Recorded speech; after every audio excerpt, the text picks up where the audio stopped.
So ತಮಗೆಲ್ಲ ಗೊತ್ತಿದೆ students ಈಗಾಗಲೇ chapter number 3 ionic equilibrium 12th class chemistry ಒಂದು ಚಾಪ್ಟರ್ ಸ್ಟಾರ್ಟ್ ಆಗಿದೆ. ಸೊ ಪಾರ್ಟ್ 1 ಆಲ್ರೆಡಿ ಆಗಿದೆ. ಅದನ್ನು ಯಾರಾದರೂ ನೋಡಿಲ್ಲ ಅಂದರೆ ಕೆಳಗಡೆ ಲಿಂಕ್ ಇರುತ್ತೆ ಡಿಸ್ಕ್ರಿಪ್ಷನಲ್ಲಿ, ಆ ಲಿಂಕ್ ಮುಖಾಂತರ ಹೋಗಿ ತಾವು ಪಾರ್ಟ್ ಫಸ್ಟ್ ವಿಡಿಯೋನ ನೋಡ್ಬೋದು. ಸೊ ಪಾರ್ಟ್ ಫಸ್ಟ್ನಲ್ಲಿ ನಾನು ಕೊನೆವರೆಗೆ ಹೇಳಿದ್ದಪ್ಪ ಅಂದರೆ ನಿಮಗೆ ಹೈಡ್ರೋಲೈಸಿಸ್ ಆಫ್ ದ ಸಾಲ್ಟ್ಸ್ ಅಂದರೆ ಅದಕ್ಕಿಂತ ಮುಂಚೆ ನಿಮಗೆ acidity, basicity and neutrality of the aqueous solution.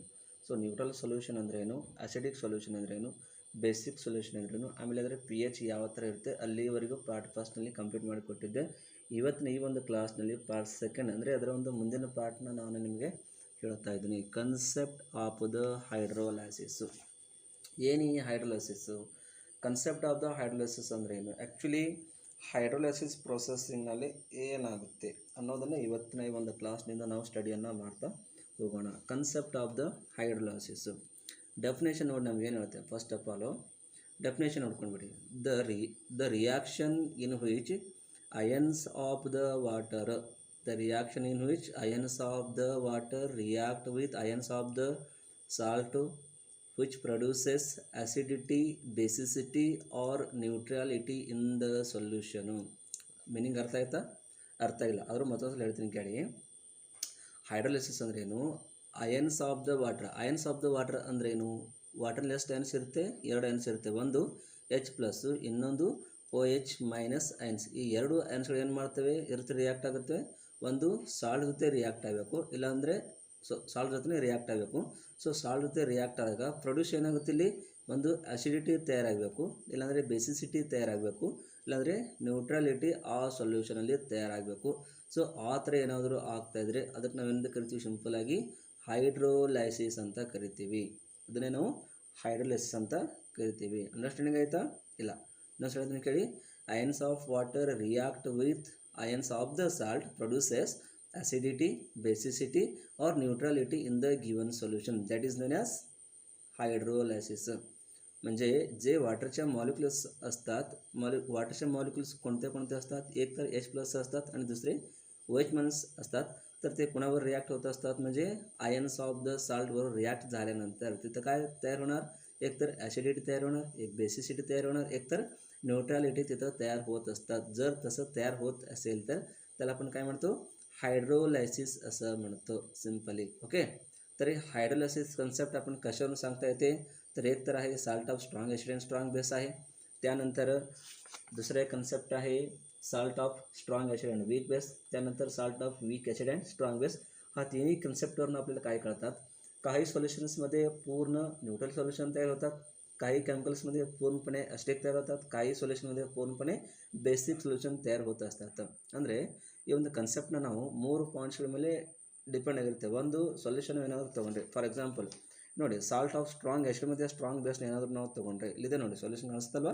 So ಇದನ್ನು ಏನಾದರೂ ನಾವು ತೊಗೊಂಡ್ರೆ, ಸ್ಟ್ರಾಂಗ್ ಆ್ಯಸಿಡ್ ಸ್ಟ್ರಾಂಗ್ ಬೇಸ್ನ ತೊಗೊಂಡ್ರೆ ಇಲ್ಲೇನಾಗುತ್ತೆ? Neutral solution ತಯಾರಾಗುತ್ತೆ. ಹೆಂಗೆ ತಯಾರಾಗುತ್ತೆ ಅನ್ನೋದು ನಾವು ಈಕ್ವೇಷನ್ ಮುಖಾಂತರ ನೋಡುತ್ತಾ ಹೋಗೋಣ. ಅದ್ರ ಬಿಟ್ಟರೆ ಇನ್ನೊಂದರಲ್ಲಿ ಪೂರ್ತಿ ಆ್ಯಸಿಡಿಕ್ ತಯಾರಾಗುತ್ತೆ, ಇನ್ನೊಂದರಲ್ಲಿ ಪೂರ್ತಿಯಾಗಿ ಬೇಸಿಕ್ ತಯಾರಾಗುತ್ತೆ. ಸೊ ನಾವೀಗ 1 by 1 ನೋಡ್ತಾ ಹೋಗೋಣ. ಫಸ್ಟ್ ಬರುತ್ತೆ hydrolysis of salt of strong acid and the strong base ಅಂತ ಕೊಟ್ಟಿದ್ದಾರೆ. ಸೊ ಫಸ್ಟ್ ಒಂದು ತಿಳ್ಕೊಳ್ಳಿ, hydrolysis of salt of strong acid. So strong acid ಅಂದರೆ ಯಾವ್ದು ಬರುತ್ತೆ? ಎಕ್ಸಾಂಪಲ್ ತಮಗೆಲ್ಲ ಗೊತ್ತಿದೆ, HCl ಬರುತ್ತೆ ಸ್ಟ್ರಾಂಗ್ ಆ್ಯಸಿಡ್ ಅಂದರೆ. ಆಮೇಲೆ ಸ್ಟ್ರಾಂಗ್ ಬೇಸ್ ಅಂದರೆ NaOH ಬರುತ್ತೆ. ಆಮೇಲೆ ಇದರ 2 ಥರದೊಂದು ಸಾಲ್ಟ್ ಅಪ್ಪ ಅಂದರೆ NaCl ನಾವು ಯೂಸ್ ಮಾಡ್ತೀವಿ. So when NaCl dissolve in the water, it dissociates completely into its ions. NaCl ज्यावेळी आपण डिसोसिएशन करतो किंवा डिझॉल्व करतो वाटरमध्ये, त्यावेळी त्याच्यापासून काय मिळतात आपल्याला? एकतर Na+ किंवा दुसरे Cl- आयन. ಇದರಿಂದ ನಮ್ಗೆ ಏನು ಸಿಗುತ್ತಪ್ಪ ಅಂದರೆ ಒಂದು Na+ ಸಿಗುತ್ತೆ, ಇನ್ನೊಂದು Cl- ಆಯನ್ ಸಿಗುತ್ತೆ. ಹೌದಾ? ಸೊ NaCl ಡಿಸೋಸಿಯೇಷನ್ ಆದ ತಕ್ಷಣ ಸಿಗೋದೆ ಇವೆರಡು.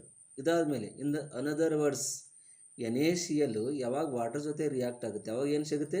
ಒಂದು HCl ಸಿಗುತ್ತೆ, ಇನ್ನೊಂದು NaOH नಮಗೆ ಸಿಗುತ್ತೆ. It is impossible product. ज्यावेळी NaCl हा वाटर बरोबर रिॲक्ट होतात त्यावेळी आपल्याला HCl आणि NaCl हा दोन्ही मिळतात. हे आपलं पॉसिबल प्रॉडक्ट आहे. बरोबर आहे का? ओके, आता पुढे बघा. दिस रिॲक्शन, हा दोन्ही रिॲक्शन आपल्याला काय इम्प्लाइज करत असतात? This reaction implies that neither cation nor anion of salt react with the water. बघा रिॲक्शनमध्ये काय सांगतात त्यांनी?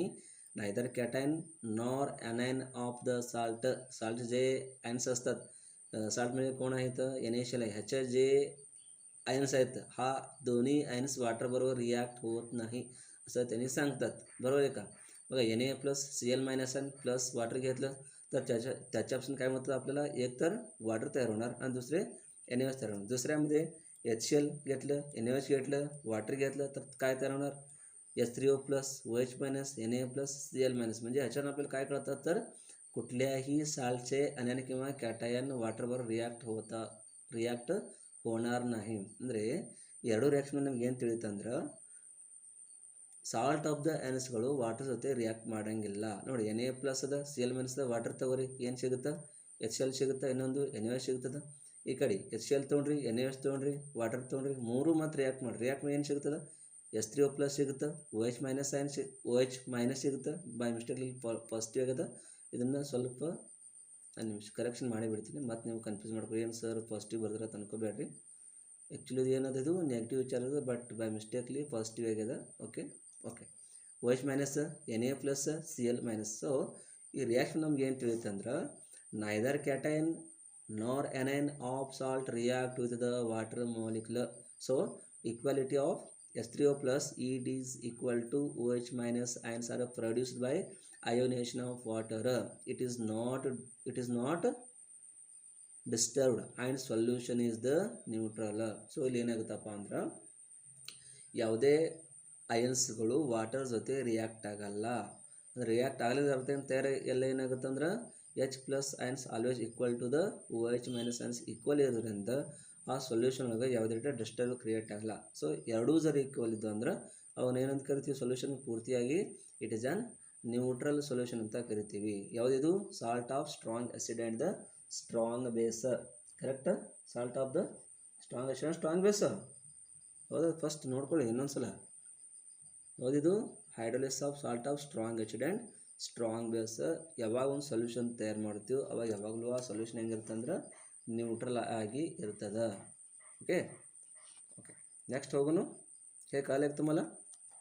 तर त्याने काय सांगतात, जे साल्टचे आयन असतात त्या साल्टचे आयन्स वाटरवर रिॲक्ट होणार नाही, रिॲक्ट होत नाही.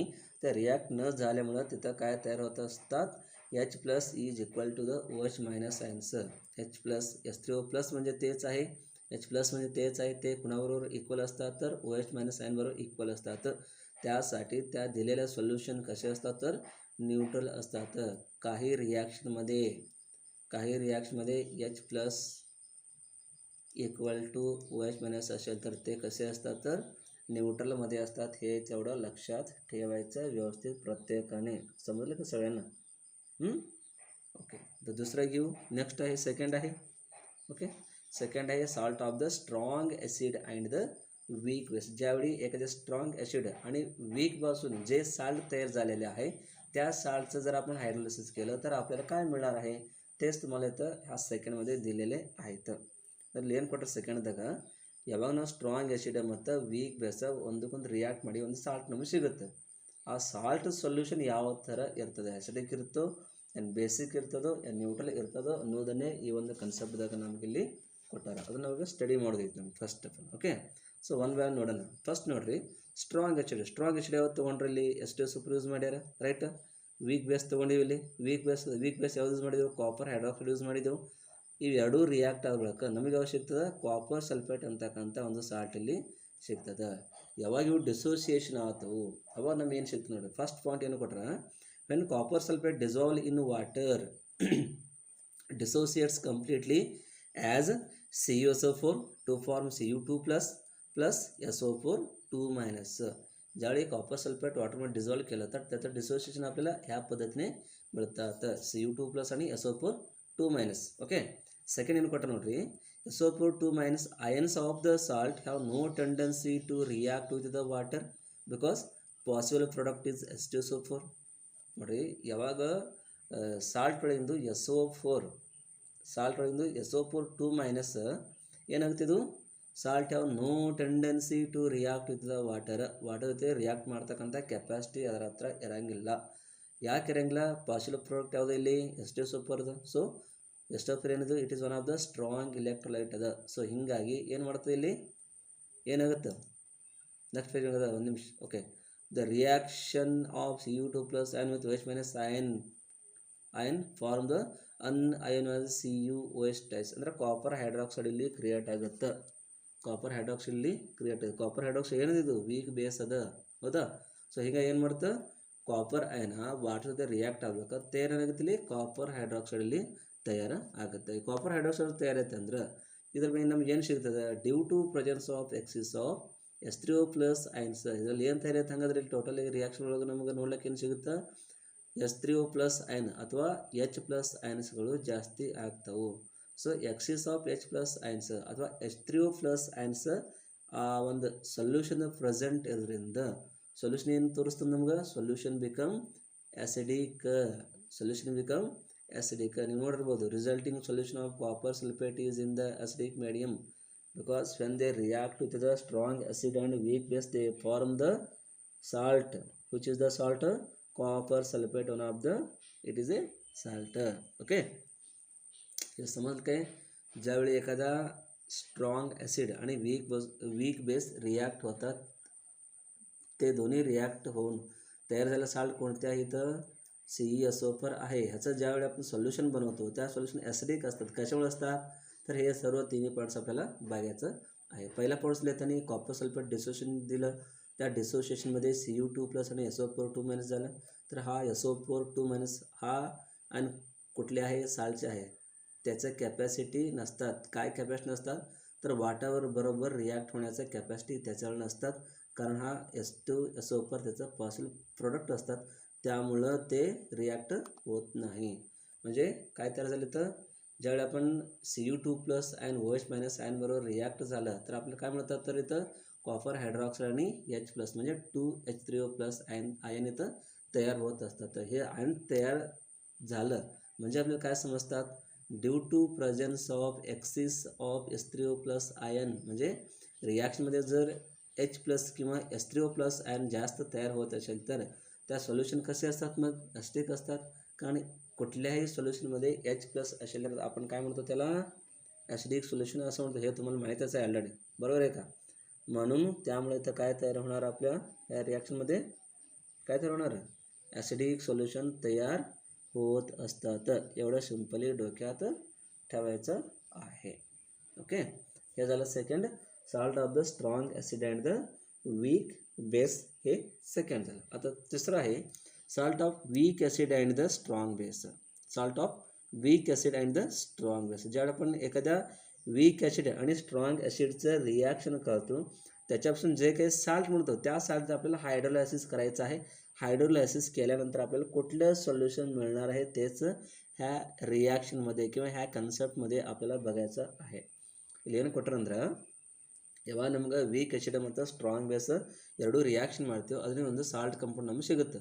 ಈ ಒಂದು ಸಾಲ್ಟ್ ಕಂಪೌಂಡ್ ವಾಟರ್ ಜೊತೆ ರಿಯಾಕ್ಟ್ ಆದ ಬಳಿಕ ಅಂದ್ರೆ ಹೈಡ್ರೋಲೈಸಿಸ್ ಆದ ಬಳಿಕ ಸೊಲ್ಯೂಷನ್ ಯಾವ ಥರ ಕ್ರಿಯೇಟ್ ಆಗುತ್ತೆ, ಆ್ಯಸಿಡಿಕ್ ತಯಾರಾಗುತ್ತೋ, ಬೇಸಿಕ್ ತಯಾರಾಗ್ತದೋ, ನ್ಯೂಟ್ರಲ್ ಸೊಲ್ಯೂಷನ್ ತಯಾರಾಗ್ತದೆ ಅನ್ನೋದೇ ಈ ಒಂದು ಕನ್ಸೆಪ್ಟ್ನಾಗ ಕೊಟ್ಟಾರ. ಫಸ್ಟ್ ಆಫ್ ಆಲ್ ನೋಡ್ರಿ, ವೀಕ್ ಆ್ಯಸಿಡ್ ಇಲ್ಲಿ ಯಾವುದು ಕೊಟ್ಟರೆ ಎಕ್ಸಾಂಪಲ್, ಇದು ಒಂದು ಎಕ್ಸಾಂಪಲ್ ಕರೆಕ್ಟ್ ಐತೆ. ಯಾವುದು CH3COOH, ಇದು ವೀಕ್ ಆ್ಯಸಿಡ್ ಇದೆ. ನಂತರ ಸ್ಟ್ರಾಂಗ್ ಆ್ಯಸಿಡ್ ಕೊಟ್ಟರೆ, ಇಲ್ಲಿ ಸ್ಟ್ರಾಂಗ್ ಬೇಸ್ ಕೊಟ್ಟರೆ, ಸ್ಟ್ರಾಂಗ್ ಬೇಸ್ ಯಾವತ್ತು ತೊಗೊಂಡ್ರೆ NaOH ತೊಗೊಂಡ್ರೆ ಬೇಕಾದ ತೊಗೊಂಡ್ರೆ ನಡೀತದೆ, ಏನು ಅಡ್ಡಿಲ್ಲ. ಫಕ್ತ್ ಲಕ್ಷ್ಯ ಏನಿಡ್ಬೇಕಂದ್ರೆ ವೀಕ್ ಆ್ಯಸಿಡ್ ಮತ್ತು ಸ್ಟ್ರಾಂಗ್ ಬೇಸ್ ಎರಡೂ ರಿಯಾಕ್ಷನ್ ಮೂಲಕ ಒಂದು ಸಾಲ್ಟಲ್ಲಿ ಜನ್ರೇಟ್ ಆಗಬೇಕು. ಆ ಸಾಲ್ಟ್ ಹೆಂಗಿರ್ಬೇಕಂದ್ರೆ ಅದಕ್ಕೆ ಕಂಬೈನ್ದಾಗಂತೂ ಬಂದೇ ಬರ್ತಾವೆ, ಅದನ್ನು ಸ್ವಲ್ಪ ನಾವು ಲಕ್ಷನಾಗ ಇಡಬೇಕು. ಓಕೆ, ಎಷ್ಟು ಪಾಯಿಂಟ್ ಅದ್ರಾಗ ನಾವು ಲಕ್ಷ ಇಟ್ಕೊಂಡು ಹೋದ್ರೆ ಈಜಿಲಿ ಸಾಲ್ಟ್ ಯಾವ್ದು ಬರ್ತದೆ, ವೀಕ್ ಆ್ಯಸಿಡ್ ಯಾವ್ದು, ಸ್ಟ್ರಾಂಗ್ ಬೇಸ್ ಯಾವ್ದು ನಿಮಗೆ ಈಜಿಲಿ ಗೊತ್ತಾಗ್ತದೆ. ಓಕೆ, ಸೊ ಇಲ್ಲಿ ವೀಕ್ ಆ್ಯಸಿಡ್ ಯಾವ್ದು ಯೂಸ್ ಮಾಡ್ಯಾರ, CH3COOH ಯೂಸ್ ಮಾಡಿದೆವು. ಸ್ಟ್ರಾಂಗ್ ಬೇಸ್ ಯಾವ್ದು ಕೊಟ್ಟಾರ, NaOH ಕೊಟ್ಟಾರ. ಸಾಲ್ಟ್ ಯಾವ್ದು ಕೊಟ್ಟಾರ, CH3COONA. ಅಂದ್ರೆ ವೀಕ್ ಆ್ಯಸಿಡ್ ಒಂದು ಐನ್ಸ್, ಸ್ಟ್ರಾಂಗ್ ಬೇಸ್ ಒಂದು ಐನ್ಸ್ NA, ಇದನ್ನು CH3COO ಕೂಡಿ CH3COONA ಅಂತಕ್ಕಂಥ ಒಂದು ಸಾಲ್ಟ್ ಇಲ್ಲಿ ಜನ್ರೇಟ್ ಆಗ್ಯದ. ಓಕೆ, ಇನ್ನಿದ್ರು ಹೈಡ್ರೋಲೈಸಿಸ್ ನೋಡ್ತಾ, ಯಾವಾಗ ಈ ಒಂದು ಸಾಲ್ಟ್ ಏನು ಬರ್ತಲ್ಲ CH3COONA, ಇದು ಡಿಸೋಸಿಯೇಟ್ಸ್ ಕಂಪ್ಲೀಟ್ಲಿ ಆಗುತ್ತೆ. ಯಾಕೆ ಸಾಲ್ಟ್ ಅದೇ ಅದು. ಸೊ ಸಾಲ್ಟ್ ಕಂಪ್ಲೀಟ್ಲಿ ಡಿಸೋಸಿಯೇಷನ್ ಆಗಬೇಕು ನಮ್ಗೆ ಈ ಥರ ಸಿಗುತ್ತೆ, CH3COONA ಎಕ್ವಸ್ ಅದ, ಫಾರ್ಮೇಷನ್ ಆಫ್ CH3COO- + Na+, ಅಂದರೆ ಇಲ್ಲಿ ಬಾಂಡ್ ಇಲ್ಲಿ ಬ್ರೇಕ್ ಡೌನ್ ಆಗುತ್ತೆ. ಇದ್ರಾಗ ಬಾಂಡ್ ಇಲ್ಲಿ ಬ್ರೇಕ್ ಡೌನ್ ಆದ ಬಳಿಕ ನಮ್ಗೆ ಸಿಗುತ್ತೆ ಏನು, ಒಂದು CH3COO ಮೈನಸ್, ಇನ್ನೊಂದು Na+, ಎರಡು ನಮಗೆ ಸಿಗುತ್ತೆ. Okay. Second, when salt react with water to gives the ನೋಡಿ ಸಾಲ್ಟ್ ಅದ ಇದು. ಓಕೆ. ಈ ಸಾಲ್ಟ್ ವಾಟರ್ ರಿಯಾಕ್ಟ್ ಆಗಲಿಕ್ಕೆ ಏನು ಸಿಗುತ್ತೆ ನೋಡಿರಿ, ಒಂದು CH3COO ತಯಾರಾಗ್ತದೆ, ಇನ್ನೊಂದು Na+ ಮತ್ತು OH- ಅನ್ನ ಎರಡು ಇರಾಗ ತಯಾರಾದ ಬಳಿಕ as A result of excess of OH- ions R produced in the solution. ಈ ಸೊಲ್ಯೂಷನ್ ಒಳಗೆ ಏನಾಗ್ತಾವೆ ಅಂದ್ರೆ ಇಲ್ಲಿ OH- ionsಗಳು ಜಾಸ್ತಿ ಇಲ್ಲಿ ತಯಾರಾಗ್ತಾವು. ಹೌದಾ. ಸೊ OH- ಜಾಸ್ತಿ ತಯಾರಾಗ್ತವೆ ಅಂದ್ರೆ ಆ ಸೊಲ್ಯೂಷನ್ ನಾವೇನತ್ತೇವು, the solution become basic in the nature. Easily ನಮ್ಗೆ ಅಂಡರ್ಸ್ಟ್ಯಾಂಡ್ ಆಗಿಬಿಡ್ತದೆ. ಹೌದಾ.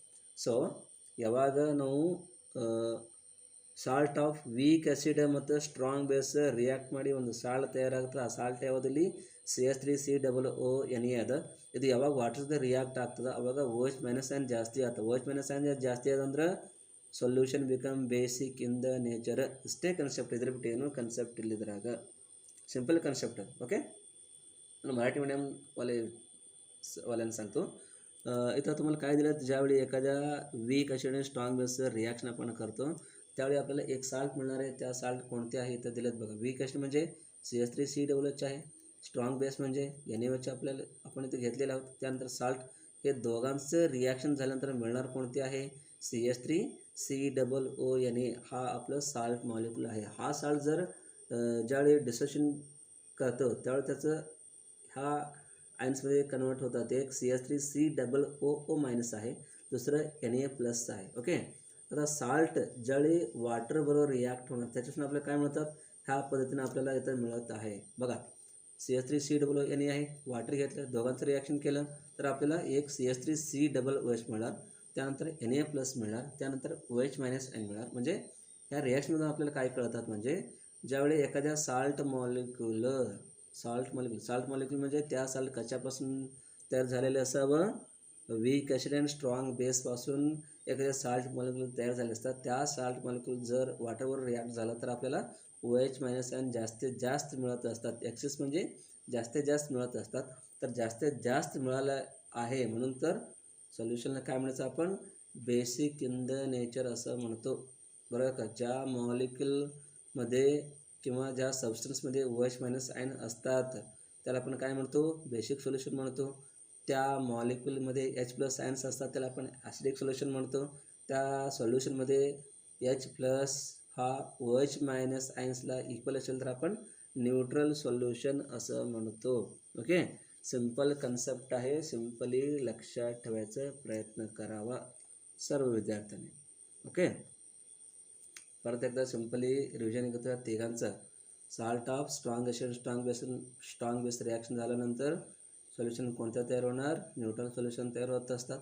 त्यानंतर साल्ट ऑफ स्ट्रॉंग ॲसिड आणि वीक बेस रिॲक्ट झाल्यानंतर सोल्युशन कोणत्या तयार होणार, ॲसिडिक. हे कसं लक्षात ठेवायचं, त्या ज्या साल्टमध्ये स्ट्रॉंग ॲसिड असतात ॲसिडिक सोल्युशन तयार होतात, ज्या सोल्युशनमध्ये स्ट्रॉंग बेस असतात त्या सोल्युशनचं कसे असणार, बेसिक असणार. एवढं डोक्यात ठेवा. पाहिजे असेल तर स्क्रीनशॉट काढून ठेवा, तुम्हाला वाचायला युजफुल होईल कधी तर. ओके.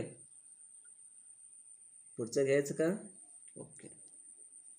पुढं आहे buffer solutions. What are the buffer solution, त्याचं क्लासिफिकेशन काय आहेत, त्यानंतर applications of the buffer solution काय आहेत ते सुद्धा आपण इथं एक बघत आपण जाऊया.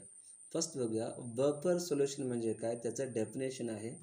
ಸೊ ನೆಕ್ಸ್ಟ್ ಬರುತ್ತೆ ನಿಮ್ಗೆ ಬಫರ್ ಸೊಲ್ಯೂಷನ್ ಅಂತೇಳಿ. ಬಫರ್ ಸೊಲ್ಯೂಷನ್ ಅಂದ್ರೆ ಏನು, ಅದರ ಕ್ಲಾಸಿಫಿಕೇಷನ್ ಎಷ್ಟು ಅದಾವು, ಅದನ್ನು ಯಾವ ಥರ ಕ್ಲಾಸ್ ಮಾಡ್ಯಾರ, ಆಮೇಲೆ ಪ್ರಾಪರ್ಟೀಸ್ ಏನು ಬರ್ತಾವೆ, ಅಪ್ಲಿಕೇಶನ್ ಏನು ಬರ್ತವೆ, ಟೋಟಲ್ ಎಲ್ಲ ಬಫರ್ ಸೊಲ್ಯೂಷನ್ ಅಂತೇಳಿ ಒಂದು ನಿಮ್ಗೆ ಕನ್ಸೆಪ್ಟ್ ಕೊಟ್ಟಾರ, ಒಂದೊಂದಾಗಿ ನೋಡ್ಕೊತ ಹೋಗೋಣಂತ.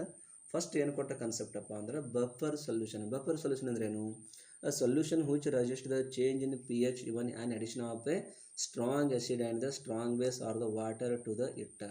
ಅಂದ್ರೆ ನಿಮ್ಗೆ ಅಂಡರ್ಸ್ಟ್ಯಾಂಡಿಂಗ್ ಆಗಿರಬೇಕು. ಸಪೋಸ್ ನೀವು ಏನಾದರೂ ಒಂದು ಸೊಲ್ಯೂಷನ್ ಅಂತ ತಿಳಿದ್ರಿ, ಫಾರ್ ಎಕ್ಸಾಂಪಲ್ ಇದೊಂದು ಬೇಕರ್ ಅಂತ ತಿಳಿರಿ. ಓಕೆ. ಇದೊಂದು ಬೇಕರ್ ಅಂತ ತಿಳಿರಿ. Okay.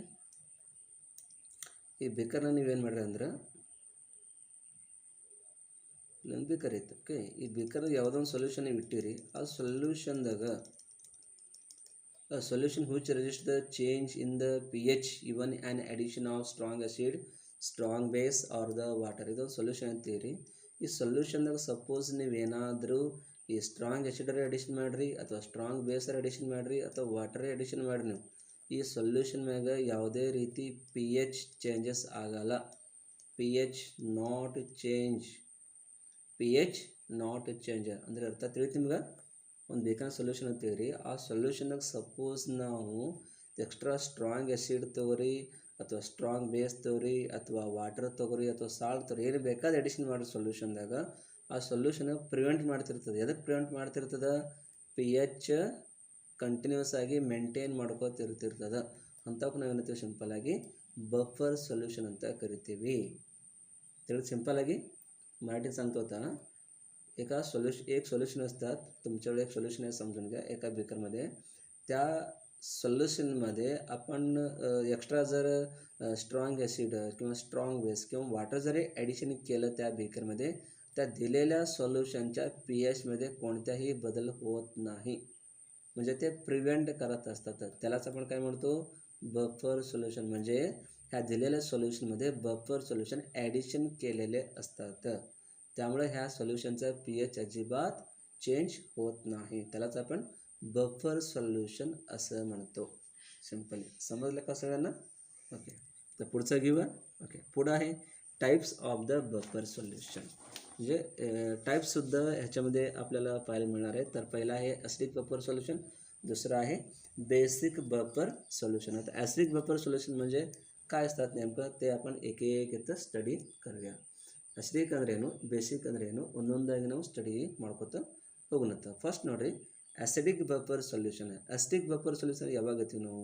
Solution which containing the weak acid, ಆ ಸೊಲ್ಯೂಷನ್ ವೀಕ್ ಆ್ಯಸಿಡ್ ಇರಬೇಕು and its salt with strong base.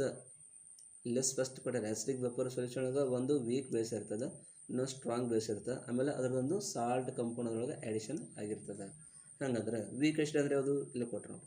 Weak acid CH3COO ತೊಗೋಬೋದಾ, ಸಾಲ್ಟ್ ತೊಗೋಬೋದಾ? ಯಾವುದು? CH3COO ಅದರೊಂದು ಸಾಲ್ಟ್ ನಾವು ತೊಗೋಬೋದಾ? ಹೌದಾ? So solution which containing the weak acid and its salt, it is known as the acidic buffer solution. pH of acidic buffer solution is given by, so ನಾವು ಅದನ್ನು pH ಸಹಿತ ತೆಗಿಲಾಕ ಬರ್ತದೆ. pH of acidic buffer solution, pH is equal to pKa plus log to the base 10, log to the base 10 into salt upon acid. ಯಾಕಂದ್ರೆ acid ನಾವು ಸದ್ಯ ಏನು ಮಾಡಕತ್ತೀವಿ, ನಾವು pH ತೆಗಿಲತ್ತೀವಿ. ಅದರ pH of the acidic buffer solution. ಹೀಗಾಗಿ ಇಲ್ಲಿ ಆಸಿಡಿಕ್ ಸೊಲ್ಯೂಷನ್ ಇತ್ತಂದ್ರೆ pH ತೊಗೋತೀವಿ, ಬೇಸಿಕ್ ಬಫರ್ ಇತ್ತಂದ್ರೆ POH ಅಂತೇಳಿ ನಮ್ಗೆ ತೊಗೋಬೇಕಾಗ್ತದೆ. So pH is equal to pKa plus log to the base 10 salt upon acid. ಇಲ್ಲಿ pKa ಅಂದ್ರೇನು? Minus of log to the base 10 Ka. ಇಲ್ಲಿ Ka ಬರುತ್ತೆ. ಮತ್ತು Ka ಅಂದ್ರೇನು? Dissociation constant of an acid ಅಂತ ನಾವು ಕರಿತೀವಿ. ಯಾವುದೇ ಒಂದು ಆ್ಯಸಿಡಿಕ್ ಮಾಲಿಕ್ಯೂಲ್ ಇದ್ದಂದ್ರೆ ಆ ಆ್ಯಸಿಡ್ ಮಾಲಿಕ್ಯೂಲ್ ಎಷ್ಟು ಡಿಸೋಸಿಯೇಷನ್ ಆಗುತ್ತೆ ಅದಕ್ಕೆ ನಾವು Ka ಅಂತೇಳಿ ಯೂಸ್ ಮಾಡ್ತೀವಿ. ಇದ್ರ ಬದಲು ಹೆಚ್ಚಿನ ನಿಮ್ಗೆ ಪಾರ್ಟ್ 1 ವಿಡಿಯೋ ಒಳಗೆ ಐತಿ, ಅಲ್ಲಿ ಹೋಗಿ ನೀವು ನೋಡಿರಿ.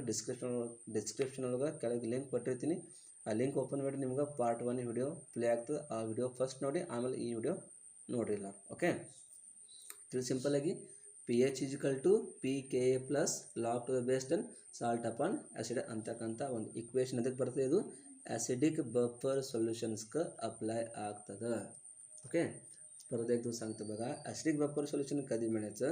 ज्या सोल्युशनमध्ये वीक ॲसिड आणि त्याचं साल्ट जर असेल तर त्याला आपण काय म्हणतो? ॲसिडिक बफर सोल्युशन असे म्हणतो. आता वीक ॲसिड म्हणजे कोणते आहे? CH3COOH आहे. त्याच्यापासून साल्ट कोणते आहे? CH3COO आहे. हा दोघांचं जर एक सोल्युशन बनवलेले असतात त्याला आपण ॲसिडिक बफर सोल्युशन असं म्हणतो. आता ह्या सोल्युशनचं आपल्याला pH काढायचं आहे. तर pH कसं काढतो आपण? pH is equal to pKa plus log to the base 10 salt upon acid असं त्याचा pH सुद्धा काढता येते. आता ह्या इक्वेशनमध्ये pH म्हणजे आपल्याला माहिती आहे, pH म्हणजे power of the H plus sign म्हणजे ॲसिडिकच असतात. ओके, आता pKa म्हणजे काय? Log to the base 10 into Ka. आता Ka म्हणजे काय? Dissociation constant of the acid. Dissociation constant of acid असतात. त्यामुळं pH जर आपण ॲसिडिक बफर सोल्युशन घेतलं तर आपल्याला pH is equal to pKa plus log to the base 10 salt upon acid असं आपल्याला इक्वेशन मिळतं. आता ह्याला आपण ॲसिडिक बफर सोल्युशन डेफिनेशन आणि त्याचं इक्वेशनसुद्धा म्हणतो. तर काही क्वेश्चनमध्ये तुम्हाला विचारलं असतात write the equation for acidic buffer solution, त्यावेळी तुम्हाला हे एवढंच लिहायचं आहे. इक्वेशन विचारलं की एवढंच तुम्हाला लिहायचं आहे. pH is equal to pKa, pH is equal to pKa plus log to the base 10 into salt upon acid, एवढंच तुम्हाला लिहायचं आहे. हे लक्षात ठेवा. ओके. आता बेसिक बफर सोल्युशन म्हणजे काय असतात त्याच्याबद्दल आपण डेफिनेशन आणि त्याचं इक्वेशनसुद्धा बघूया. जसं की ॲसिडिकमध्ये जसं सांगितलं तुम्हाला त्याच पद्धतीने बेसिकमध्ये सुद्धा एखादे सोल्युशन असतात. त्या सोल्युशनमध्ये काय असतात, एकतर वीक बेस असतात आणि त्याच्यापासून बनवलेलं एखाद्या साल्ट मॉलिक्यूल त्यात प्रेझेंट असतात. तर वीक बेस म्हणजे कोणते असणार, NH4OH असणार. त्याच्यापासून बनवले एक साल्ट म्हणजे कोणते असणार, NH4Cl असणार. ह्या दोघांचं मिश्रण असलेलं एक सोल्युशन आपण काय म्हणतो, बेसिक बफर सोल्युशन असं आपण त्याला म्हणतो. ओके. आता ह्या बेसिकचं pH करायचं आहे. आता बेसिक म्हटलं तर आपण pH घेऊ शकतो का, नाही. आपल्याला काय घ्यायचं आहे, pOH ऑफ द सोल्युशन असं आपल्याला घ्यावं लागतं. ओके. आता pOH is equal to same to same लिहायचं, pH is equal to pK असं लिहिलं होतं. आता काय करायचं, बेसिक आहे त्यासाठी pOH is equal to pKb plus log to the base 10 into salt upon base. कारण हा कोणासाठी आहे, तर बेसिक बफर सोल्युशनसाठी आहे. त्यासाठी तर pKb घ्यावं लागते, इथं pOH घ्यावं लागते. इथं साल्ट आपण ॲसिडचा ऐवजी साल्ट आपण बेस असं आपल्याला घ्यावं लागतात. परत इथं pKb म्हणजे काय असतात, तर इथं आहे pKb is equal to minus of log to the base 10 KB. आणि ह्याच्यामध्ये KB म्हणजे कोण असणार, dissociation constant of the base असणार आहे.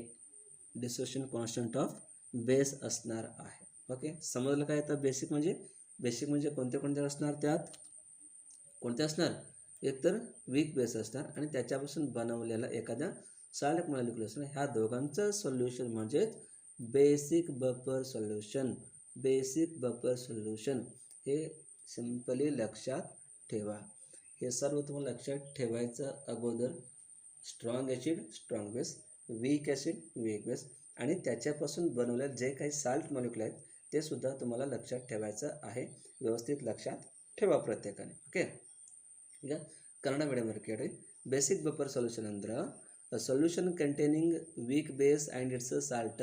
ಆ ಸೊಲ್ಯೂಷನ್ದಾಗ ಒಂದು ವೀಕ್ ಬೇಸ್ ಇರುತ್ತೆ, ಇನ್ನೊಂದು ಅದರಿಂದ ತಯಾರಾಗಿರ್ತಕ್ಕಂಥ ಒಂದು ಸಾಲ್ಟ್ ಮಾಲಿಕ್ಯುಲರ್ ಪ್ರೆಸೆಂಟ್ ಇರುತ್ತೆ.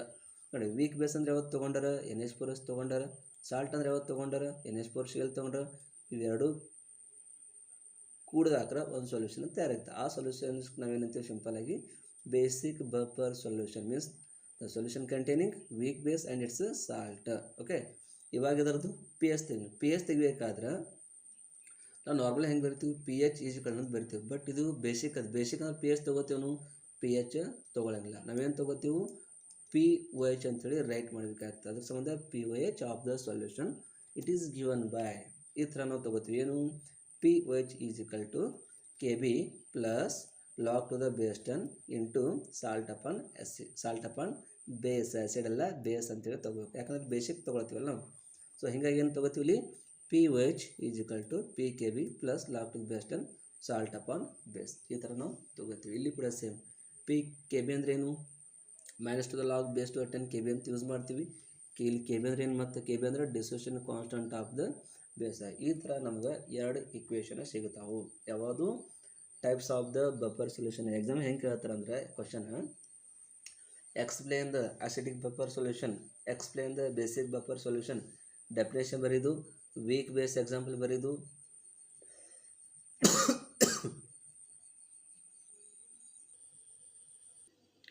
ಓಕೆ, ಎಲ್ಲರಿಗೆ ಕಾನ್ಸೆಪ್ಟ್ ಅಂಡರ್ಸ್ಟ್ಯಾಂಡಿಂಗ್ ಆಗತ್ತೆ ಅಂದ್ಕೊಂಡಿದ್ದೀನಿ.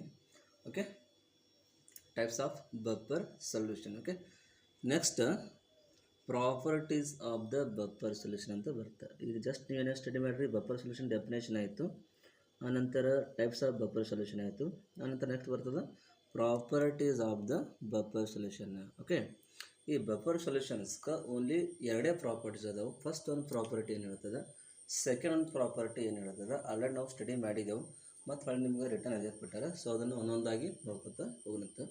ಫಸ್ಟ್ ಪ್ರಾಪರ್ಟಿ ಏನು ಹೇಳ್ತದೆ ನೋಡಿರಿ, pH does not change appreciably by the addition of the strong acid and the strong base.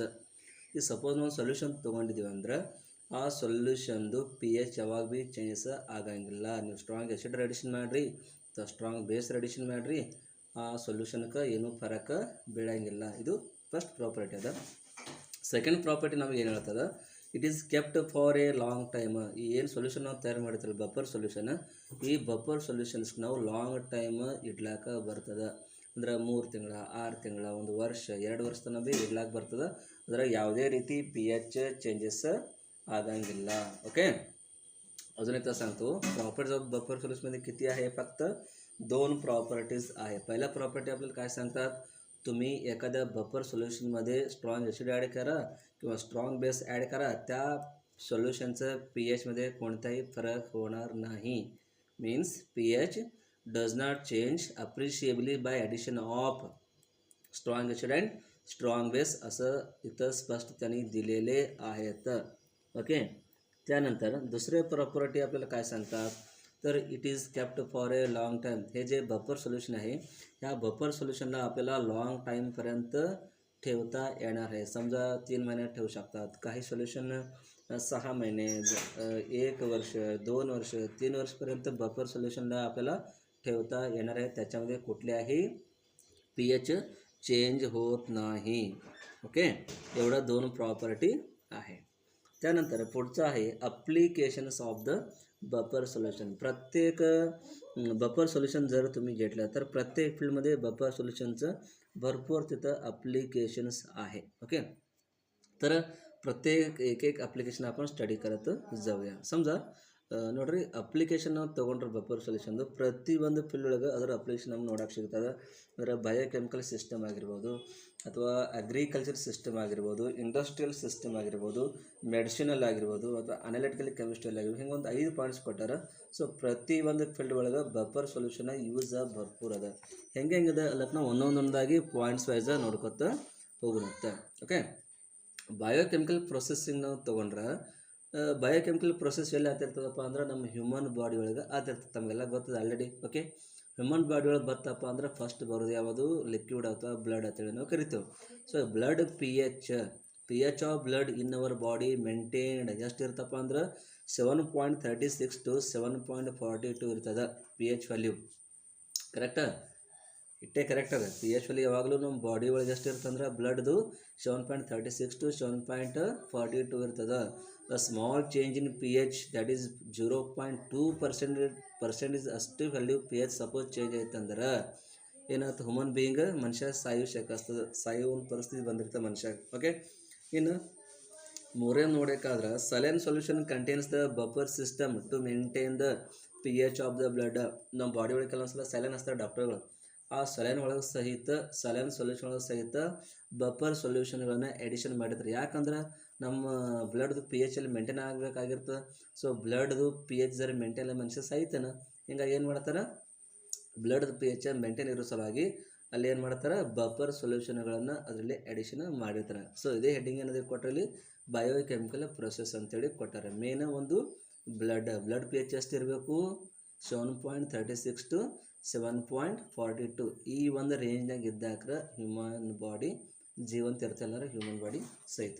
Okay, आता बायोकेमिकल प्रोसेस म्हणजे त्यांनी दिले तुम्हाला. बायोकेमिकल प्रोसेस कुठे होत असतात, आपल्या शरीरामध्ये होत असतात. भरपूर रिॲक्शन होत असतात. काही एन्झाईम बेस्ड रिॲक्शन असतात, काही ब्लडमध्ये होत असतात. ब्लडमध्ये होत नाही रिॲक्शन, होतात. कसे होतात, तर ब्लडचे पी एच कमी होतात. कशामुळं, तर रिॲक्शन होतं आहे म्हणून तर ब्लडचे पी एच कमी होत असतात. आपल्या बॉडीचं जे ब्लड असतात त्या बॉडीचं ब्लडचं पी एच किती असलं पाहिजे, 7.36 to 7.42 एवढं तिथं असलं पाहिजे. जर ह्याच्यापेक्षा कमी झालं तर, ह्याच्या कमी म्हणजे 0.2 पॉईंटचे एवढे जरी कमी झालं तर माणसाचं मृत्यू होऊ शकतात. त्यासाठी काही डॉक्टरने आपल्याला सलाईन लावतात. त्या सलाईनचं सोल्युशनमध्ये सुद्धा काय असतात, बफर सोल्युशन तिथे ॲडिशन झालेलं असतात. फक्त सोडियम क्लोराईडचं वॉटर नसतात, त्याच्यामध्ये बफर सोल्युशनसुद्धा असतात. ते आहे म्हणून तर आपल्या ब्लडचे पी एच मेंटेन होत असतात. हे सुद्धा तुमच्या लक्षात पाहिजे. नुसतं सलाईन लावतात काय होतात, तर त्याच्यामध्ये काय असतं सलाईनमध्ये सोडियम क्लोराईडचं पाणी असतं. तर सोडियम क्लोराईडचं पाणी जर बॉडीमध्ये सोडलं तर काय होणार? पूर्णपणे न्यूट्रल होणार पी एच, तर न्यूट्रल होऊ शकत नाही. तर आपल्या ब्लडचे पी एच किती असतात? तर 7.36 to 7.42. ओके. हे झालं बायोकेमिकल प्रोसेसिंगमध्ये बफर सोल्युशनचं यूज होत असतात. ओके. आता पुढच्या बघा, ॲग्रिकल्चरमध्ये सुद्धा काय असतात? बफर सोल्युशनचं यूज होत असतात. कसे यूज होत असतात बघा? ॲग्री म्हणजे शेती. शेती म्हणजे तर आपल्याला काय लक्षात येईल? सॉईल म्हणजे माती चांगली असेल तर शेती चांगले असतात. म्हणजे सॉईलमध्ये काय असतात? Soils are get buffered due to presence of the salt such as the carbonates, biocarbonates, phosphates, ETC. Choice of fertilisers depends upon the pH of the soil. तुम्ही शेती करत असताना कुठल्याही एखाद्या पीकसाठी तुम्ही काय करत असतात? खत यूज करतात. त्या खत कुठले यूज करायचं ते कोणावर डिपेंड असतात? म्हणजे माती कशी आहे, तुमच्या जमिनीमध्ये माती कसं आहे त्याच्यावरती तुम्ही तिथं फर्टिलायझर म्हणजे खत तुम्हाला यूज करायचं आहे. कुठल्या तर खत घेऊन कुठल्या तर जमिनीमध्ये तुम्ही पिका जर घ्यायचा प्रयत्न केला तर कुठल्याही पीक येत नाही. त्यासाठी जे साल्टमध्ये असणारे जे बफर्स आहेत म्हणजे कार्बोनेट असू शकतात, कधी कधी बायोकार्बोनेट असू शकतात, कधी कधी फॉस्फेट असू शकतात. हे जर असेल तर आपल्या ॲग्रिकल्चरमध्ये शेतीचं उत्पादन चांगलं होतात, नाहीतर चांगले होत नाही. ओके, समजलं हे? म्हणजे soils are get buffered due to presence of salt such as carbonates, bicarbonates आणि phosphates. The choice of fertilizers depends upon the pH of the soil. Okay, ಲಕ್ಷಾತ್ ಅಲ್ಲ? ಓಕೆ, ಇಲ್ಲಿ ಏನು ಕೊಟ್ರಂದ್ರೆ ಅಗ್ರಿಕಲ್ಚರ್ ನೀವು ತೊಗೊಂಡ್ರೆ ಅಂದ್ರೆ ನಾವು ಅಗ್ರಿಕಲ್ಚರ್ ತೊಗೊಂಡಿದ್ರೆ first of all agriculture depend ಏನು ಇರುತ್ತೆ? ಮಣ್ಣಿನ ಮೇಲೆ ಡಿಪೆಂಡ್ ಇರ್ತದೆ. ಸೊ ಮಣ್ಣಿನೊಳಗೆ ಬಫರ್ ಸೊಲ್ಯೂಷನ್ ಅಥವಾ ಬಫರ್ ಕಂಟೆಂಟ್ಸ್ ಪ್ರೆಸೆಂಟ್ ಇರ್ತದೆ. ಎಲ್ಲಿಂದ ಬರ್ತದೆ ಅದು ಅಂದ್ರೆ ಒಂದು ಬರಬೇಕಂದ್ರೆ ಒಂದು ಕಾರ್ಬನ್ ರಿಸನ್ಸ್ ಆಗಿರ್ತದೆ, ಅಂದ್ರೆ ಬಯೋಕಾರ್ಬನ್ಸ್ ಇರ್ತದೆ, ಇಲ್ಲಾಂದ್ರೆ ಫಾಸ್ಫೇಟ್ ಅದಕ್ಕೆ ರೀಸನ್ ಆಗಿರ್ತದೆ. ಇವೆಲ್ಲ ಎಲ್ಲಿಂದ ಬರ್ತಾವೆ? ಫರ್ಟಿಲೈಸರ್ಸ್ ಯೂಸ್ ನೀವು ಏನು ಮಾಡ್ತಿಲ್ಲ. ಫರ್ಟಿಲೈಸರ್ಸ್ ಅಂದ್ರೆ ಏನು? ರಸಗೊಬ್ಬರಗಳನ್ನು ಏನು ಯೂಸ್ ಮಾಡ್ತೀರಿ ಆ ರಸಗೊಬ್ಬರಗಳ ಮುಖಾಂತರ ಕಾರ್ಬನ್ ಸಿಗ್ತದೆ ನಮಗೆಲ್ಲ ಸಾಯಿಲ್ ಸಿಗ್ತದೆ, ಬಯೋಕಾರ್ಬನ್ ಸಿಗ್ತದೆ, ಆ ನಂತರ ಏನು ಸಿಗ್ತದೆ? ಫಾಸ್ಫೇಟ್ಗಳು ಸಿಗ್ತವೆ. ಇವೆಲ್ಲನೂ ಹೆಂಗೆ ಯೂಸ್ ಮಾಡ್ತೇವೆ ಅಂದ್ರೆ ಆ ಮಣ್ಣಿನಲ್ಲಿರ್ತಕ್ಕಂಥ pH ವ್ಯಾಲ್ಯೂ ಮೇಗಿಂದು ಈ ಫರ್ಟಿಲೈಸರ್ಗಳನ್ನು ನಮ್ಗೆ ಯೂಸ್ ಮಾಡ್ರಿ ಅಂತೇಳಿ ಕೃಷಿ ಅಧಿಕಾರಿಗಳು ಅಥವಾ ಕೃಷಿ ಸಹಾಯಕರು ನಿಮಗೆ ಹೇಳಿರ್ತಾರೆ. ಈ ಮಣ್ಣಿನ ಸಂಬಂಧ ಇದೇ ಯೂಸ್ ಮಾಡಿರಿ, ಕರಿ ಮಣ್ಣು ಇತ್ತಂದ್ರೆ ಈ ರಸಗೊಬ್ಬರಗಳನ್ನು ಯೂಸ್ ಮಾಡಿರಿ, ಆಮೇಲೆ ಹಳದಿ ಕಲರ್ ಮಣ್ಣು ಇತ್ತಂದ್ರೆ ಈ ರಸಗೊಬ್ಬರ ಯೂಸ್ ಮಾಡಿರಿ, ಕೆಂಪು ಮಣ್ಣು ಇತ್ತಂದ್ರೆ ಈ ಫರ್ಟಿಲೈಸರ್ಸ್ ಯೂಸ್ ಮಾಡಿರಿ ಅಂತ ನಿಮ್ಗೆ ಅವರು ಹೇಳ್ತಾರೆ. ಸೊ ಹೀಗಾಗಿ ಅಗ್ರಿಕಲ್ಚರ್ದಾಗ ಕಾರ್ಬನ್ಸ್ ಇರ್ಬೋದು, ಬಯೋಕಾರ್ಬನೇಟ್ಸ್ ಇರ್ಬೋದು ಅಥವಾ ಫಾಸ್ಫೇಟ್ ಇರ್ಬೋದು, ಇವೆಲ್ಲ ಏನದಾವು? ಬಫರ್ ಕಂಟೆಂಟ್ಸ್ ಅದಾವು. ಈ ಕಂಟೆಂಟ್ಸ್ ಬರ್ತಾವಂದ್ರೆ ರೀಸನ್ ಫರ್ಟಿಲೈಸರ್ಸ್. ಸೊ ಹೀಗಾಗಿ ಅಗ್ರಿಕಲ್ಚರ್ದಾಗ ಸಹಿತ ಬಫರ್ ಸೊಲ್ಯೂಷನ್ ಒಂದು ಇಂಪಾರ್ಟೆಂಟ್ ಪಾರ್ಟ್ ಅಂಥೇಳಿ ವರ್ಕ್ ಅದು ಮಾಡ್ತದೆ. Okay, next ಹೋಗೋನು.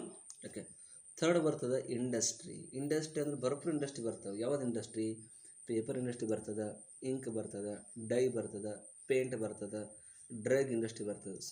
ಸುಮ್ಮನೆ ಡ್ರಗ್ ಇಂಡಸ್ಟ್ರೀಸ್ ಅರ್ಥ ತೊಗೊಂಡ್ರೆ ಯಾವುದೇ ಒಂದು ಮೆಡಿಸಿನ್ ತಯಾರು ಮಾಡಬೇಕಾದ್ರೆ ಆ ಮೆಡಿಸಿನ್ ಸಹಿತ pH ಆ ಗೋಳಿ ಅಥವಾ ಗುಳಿಗೆದ pH ಮೇಂಟೈನ್ ಮಾಡಬೇಕಾಗ್ತದೆ.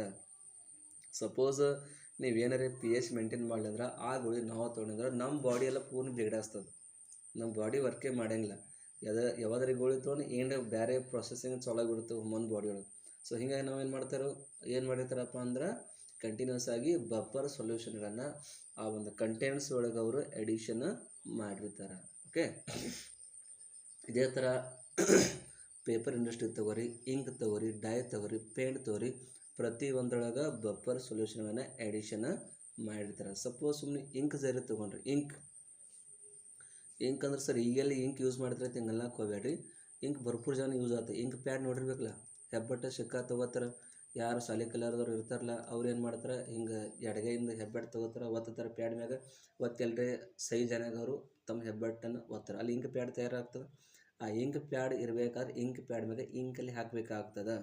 ಆ ಇಂಕ್ ಜಾಸ್ತಿ ದಿವಸ ಇರಬೇಕಂದ್ರೆ ಅದರೊಳಗೆ ಬಫರ್ ಸೊಲ್ಯೂಷನ್ಗಳನ್ನು ಎಡಿಷನ್ ಮಾಡಿರ್ತಾರೆ. ಅದೇ ಥರ ಪೇಪರ್ ತೊಗೊಂಡ್ರೆ ಪೇಪರ್ ಕ್ವಾಲಿಟಿ ನೋಡಿರಿ, ಒಂದ್ಸಲ ಪೇಪರ್ ತಯಾರಾತಂದ್ರೆ ಕಮ್ಮಿ ಜಾಸ್ತಿ ದಿವಸ ಬರಬೇಕಂದ್ರೆ ಅದ್ರೊಳಗೆ ಬಫರ್ ಸೊಲ್ಯೂಷನ್ ಎಡಿಷನ್ ಮಾಡಿರ್ತಾರೆ. ಅಡಿಷನ್ ಮಾಡಿರತ್ತೇಳಿ ಜಾಸ್ತಿ ದಿವಸ ಅವು ಬಾಳ್ತಾವಿಲ್ಲ ಅಂದ್ರೆ ಬಾಳಂಗಿಲ್ಲ. ಓಕೆ, ಆಯಿತು. ಥರ್ಡ್ ಆಯಿತು ಇಂಡಸ್ಟ್ರಿ ಅಂತೇಳಿ ಬರ್ತದೆ. ಇನ್ನು ಫೋರ್ತ್ ಮೆಡಿಸಿನ್. ಸಪೋಸ್ ನಾವು ತೊಗೊಂಡ್ರೆ ಮೆಡಿಸಿನ್ ಒಳಗೆ ಸಿಕ್ಕಾಪಟ್ಟೆ ಮೆಡಿಸಿನ್ಗಳು ಬರ್ತವೆ. ಜಸ್ಟ್ ಒಂದು ಎಕ್ಸಾಂಪಲ್ ಕೊಟ್ಟರೆ penicillin preparations are stabilised by addition of the sodium citrate. Sodium citrate ಏನದಿದು ಒಂದು ಬಫರ್ ಸೊಲ್ಯೂಷನ್ದ. ಈ ಬಫರ್ ಸೊಲ್ಯೂಷನ್ನವನ್ನು ನಾವು ಏನಾದರೂ ಪೆನ್ಸಿಲಿನ್ ಪ್ರಿಪ್ರೇಷನ್ ಮಾಡೋ ಟೈಮ್ನಾಗ ಯೂಸ್ ಮಾಡಿದ್ರೆ ಈ ಪೆನ್ಸಿಲಿನ್ ಏನಾಗುತ್ತೆ, ಸ್ಟೇಬಲ್ ಆಗಿ ಉಳಿತದೆ. ಸಪೋಸ್ ನಾವು ಸೋಡಿಯಂ ಸಿಟ್ರೇಟ್ ಯೂಸ್ ಮಾಡಲಿಲ್ಲ ಅಂದರೆ ಏನಾಗ್ತದೆ, ಪೆನ್ಸಿಲಿನ ಇಂಜೆಕ್ಷನ್ ಲಗೇಜ್ ಅದು ವೇಸ್ಟ್ ಆಗ್ತದೆ. ಯೂಸ್ ನೋಡಿರಿ, ಒಂದು ತಿಂಗಳು 2 ತಿಂಗಳು 3 ತಿಂಗಳು 10 ತಿಂಗಳು 1 ವರ್ಷ 2 ವರ್ಷ ತನಕ ಅದ್ರದ್ದು ಎಕ್ಸ್ಪೈರಿಂಗ್ ಡೇಟ್ ಇರ್ತವೆ. ಸಪೋಸ್ ನಾವು ಇದನ್ನು ಯೂಸ್ ಮಾಡಲಿಲ್ಲ ಅಂದ್ರೆ ಎಕ್ಸ್ಪೈರ್ ಅದು 1 ತಿಂಗಳು ಆಗ್ಬೋದಲ್ಲ, 1 ಮಂತಿನ ಅದು ಎಕ್ಸ್ಪೈರ್ ಆಗ್ಬೋದಾ. ಸೊ ಹಿಂಗಾಗಿ ಏನು ಮಾಡ್ತಾರೆ ಸೈಂಟಿಸ್ಟ್ ಏನು ಯೂಸ್ ಮಾಡಿರ್ತಾರಪ್ಪ ಅದರಲ್ಲಿ ಯಾವ ಬಫರ್ ಸೊಲ್ಯೂಷನ್, ಯಾವ ಆ್ಯಂಟಿಬಯೋಟಿಕ್ ಇರಲಿ, ಯಾವುದೇ ಒಂದು ಔಷಧಿ ಇರಲಿ, ಗೋಳಿ ಇರಲಿ, ಪ್ರತಿ ಒಂದರೊಳಗೆ ಬಫರ್ ಸೊಲ್ಯೂಷನ್ಗಳನ್ನು ಯೂಸ ಮಾಡ್ತಾರೆ. ओके.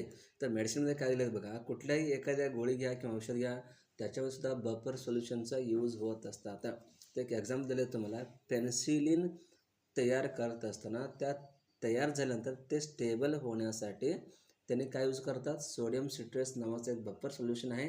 त्या बफर सोल्युशन पेनिसिलिनमध्ये ॲडिशन करतात. तर ॲडिशन केल्यानंतर त्याचा एक्सपायरी डेट 1 वर्षापासून 2 वर्ष किंवा 3 वर्ष किंवा 4 वर्ष असं एक्सपायरी डेट असतात. हे तुम्हाला माहीत आहे. त्या एक्सपायरी डेट जास्त पाहिजे असेल तर किंवा ते स्टेबल राहण्यासाठी त्या पेनिसिलिन नावाच्या अँटीबायोटिकमध्ये कोणते यूज करतात, सोडियम सिट्रेट नावाचं बफर कंटेंट्स त्याच्यामध्ये ॲडिशन केलेले असतात. हे तुम्हाला लक्षात ठेवायचं आहे. ओके. तर पुढचं लास्ट एक आहे, ॲनालिटिकल केमिस्ट्रीमध्ये सुद्धा बफर सोल्युशनचं यूज होत असतात. कुठे बघा, precipitation of the कॅटायन्स of 3rd A group, J 3rd A ग्रुपचे एलिमेंट्स आहेत त्याचं आपण जर प्रेसिपिटेशन करायचं असेल त्याचा pH किती असला पाहिजे, pH 8 ते 10 असला पाहिजे. तर हे मेंटेन होण्यासाठी त्याने काय करतात, NH4OH प्लस NH4 नावाचं एक सोल्युशन बनवता येतं. त्या सोल्युशन बफर म्हणून ॲक्ट करत असतात. त्या सोल्युशन ह्या 3rd A ग्रुपमध्ये ॲड केला जातो. ॲड केल्यानंतर त्याचं प्रेसिपिटेशन होतात, नाहीतर प्रेसिपिटेशन होत नाही. लक्षात ठेवा. म्हणजे ह्या प्रोसेसला आपण काय म्हणतो, ॲनालिटिकल केमिस्ट्री. म्हणजे त्या ॲनालिसिस जे काय आपण करत असतो त्याला आपण ॲनालिटिकल केमिस्ट्री असं म्हणतो. ओके. आता 3rd A ग्रुप एलिमेंट आहे. ह्या एलिमेंटचं आपल्याला प्रेसिपिटेशन करायचं आहे. तर ह्या प्रेसिपिटेशन करण्यासाठी आपल्याला pH किती पाहिजे, 8 ते 10 पाहिजे. पण ते मेंटेन होत नाही. मेंटेन होण्यासाठी काय यूज करतो, NH4OH प्लस NH4Cl नावाचं बफर मिळते आपल्याला. त्या बफर सोल्युशन यूज करून त्याला प्रेसिपिटेशन करता येते. एवढं काय आहे, applications of the buffer solution. Finally ಏನು ಬರ್ತದೆ, ಲಾಸ್ಟ್ ಅನಾಲಿಟಿಕಲ್ ಕೆಮಿಸ್ಟ್ರಿ ಬರ್ತದೆ. ಅನಾಲಿಟಿಕಲ್ ಕೆಮಿಸ್ಟ್ರಿ ಅಂದ್ರೆ ಯಾವುದೇ ಒಂದು ಕಂಪೌಂಡ್ನ ಪೂರ್ತಿಯಾಗಿ ಅನಾಲಿಸಿಸ್ ನಾವು ಮಾಡ್ತಿದ್ದೀವಿ ಅಂದ್ರೆ, ಅನಾಲಿಸಿಸ್ ಅಂದ್ರೆ ಏನು, ಫಾರ್ ಎಕ್ಸಾಂಪಲ್ ಒಂದು ಎಲಿಮೆಂಟ್ ಇತ್ತಂದ್ರೆ ಆ ಎಲಿಮೆಂಟ್ ಅಟೋಮಿಕ್ ನಂಬರ್ ಎಷ್ಟದ, ಅಟೋಮಿಕ್ ಮಾಸ್ ನಂಬರ್ ಎಷ್ಟದ, ಎಲೆಕ್ಟ್ರಾನ್ ಎಷ್ಟದ, ಯಾವ ಬ್ಲಾಕ್ನಾಗ ಬರ್ತದೆ, ಅವ್ರ ಅಟೋಮಿಕ್ ವೇಟ್ ಎಷ್ಟದ, ಇಷ್ಟೆಲ್ಲ ಪೂರ್ತಿಯಾಗಿ ನಾವು ಅನಾಲಿಸಿಸ್ ನಾವು ಮಾಡ್ತೀವಿ. ಹೌದಾ. ನೀವು ಹೆಂಗೆ ಕ್ವಶನ್ ಪೇಪರ್ ಅನಾಲಿಸಿಸ್ ಮಾಡ್ತೀರಿ ನೋಡಿ. ಈ ಸದ್ ನೋಡಿರಿ, 2024 ಯಾವ ಕ್ವಶನ್ ಕೇಳ್ಯಾರ, 2023 ಯಾವ್ದು ಕ್ವಶನ್ ಕೇಳ್ಯಾರ, 22 ಯಾವ್ದು ಕ್ವಶನ್ ಕೇಳ್ಯಾರ, 21 ಯಾವ್ದು ಕೇಳ್ಯಾರ, 20 ಯಾವ್ದು ಕೇಳ್ಯಾರ, ನಿಮ್ಗೆ ಅನಾಲಿಸಿಸ್ ಮಾಡ್ತಿರಲ್ಲ. ಹಂಗೆ ಒಂದು ಮಾಲಿಕ್ಯೂಲ್ ನಾವು ಅನಾಲಿಸಿಸ್ ಮಾಡ್ತಿದ್ದೇವೆ ಅಂದ್ರೆ ಅದನ್ನು ಅನಾಲಿಟಿಕಲ್ ಕೆಮಿಸ್ಟ್ರಿ ಅಂತ ಕರಿತೀವಿ. ಹೌದಾ. ಸೊ ಹಿಂಗೆ ಇಲ್ಲಿ ಕೊಟ್ಟರೆ ಏನು, ಒಂದು ಎಕ್ಸಾಂಪಲ್ ಕೊಟ್ಟರೆ ಜಸ್ಟ್ ಅವರು precipitation of group 3rd A ಮಾಡೋದಿತ್ತಂದ್ರೆ, ಗ್ರೂಪ್ ಏನು ಮಾಡತ್ತಾರೆ ಅವರು, ಪ್ರೆಸಿಪಿಟೇಷನ್ ಮಾಡತ್ತಾರೆ. ಪ್ರೆಸಿಪಿಟೇಷನ್ ಅಂದ್ರೆ ಏನು, ಸೆಮಿ ಸಾಲಿಡ್ ಕಂಪೌಂಡ್ ತಯಾರು ಮಾಡಬೇಕಾಗಿತ್ತಂದ್ರೆ ಆ ಸೊಲ್ಯೂಷನ್ pH ಎಷ್ಟಿರಬೇಕು, pH 8ರಿಂದ 10 ಇರಬೇಕು. ಬಟ್ ಅದು ಮೇಂಟೈನ್ ಆಗಲ್ಲ.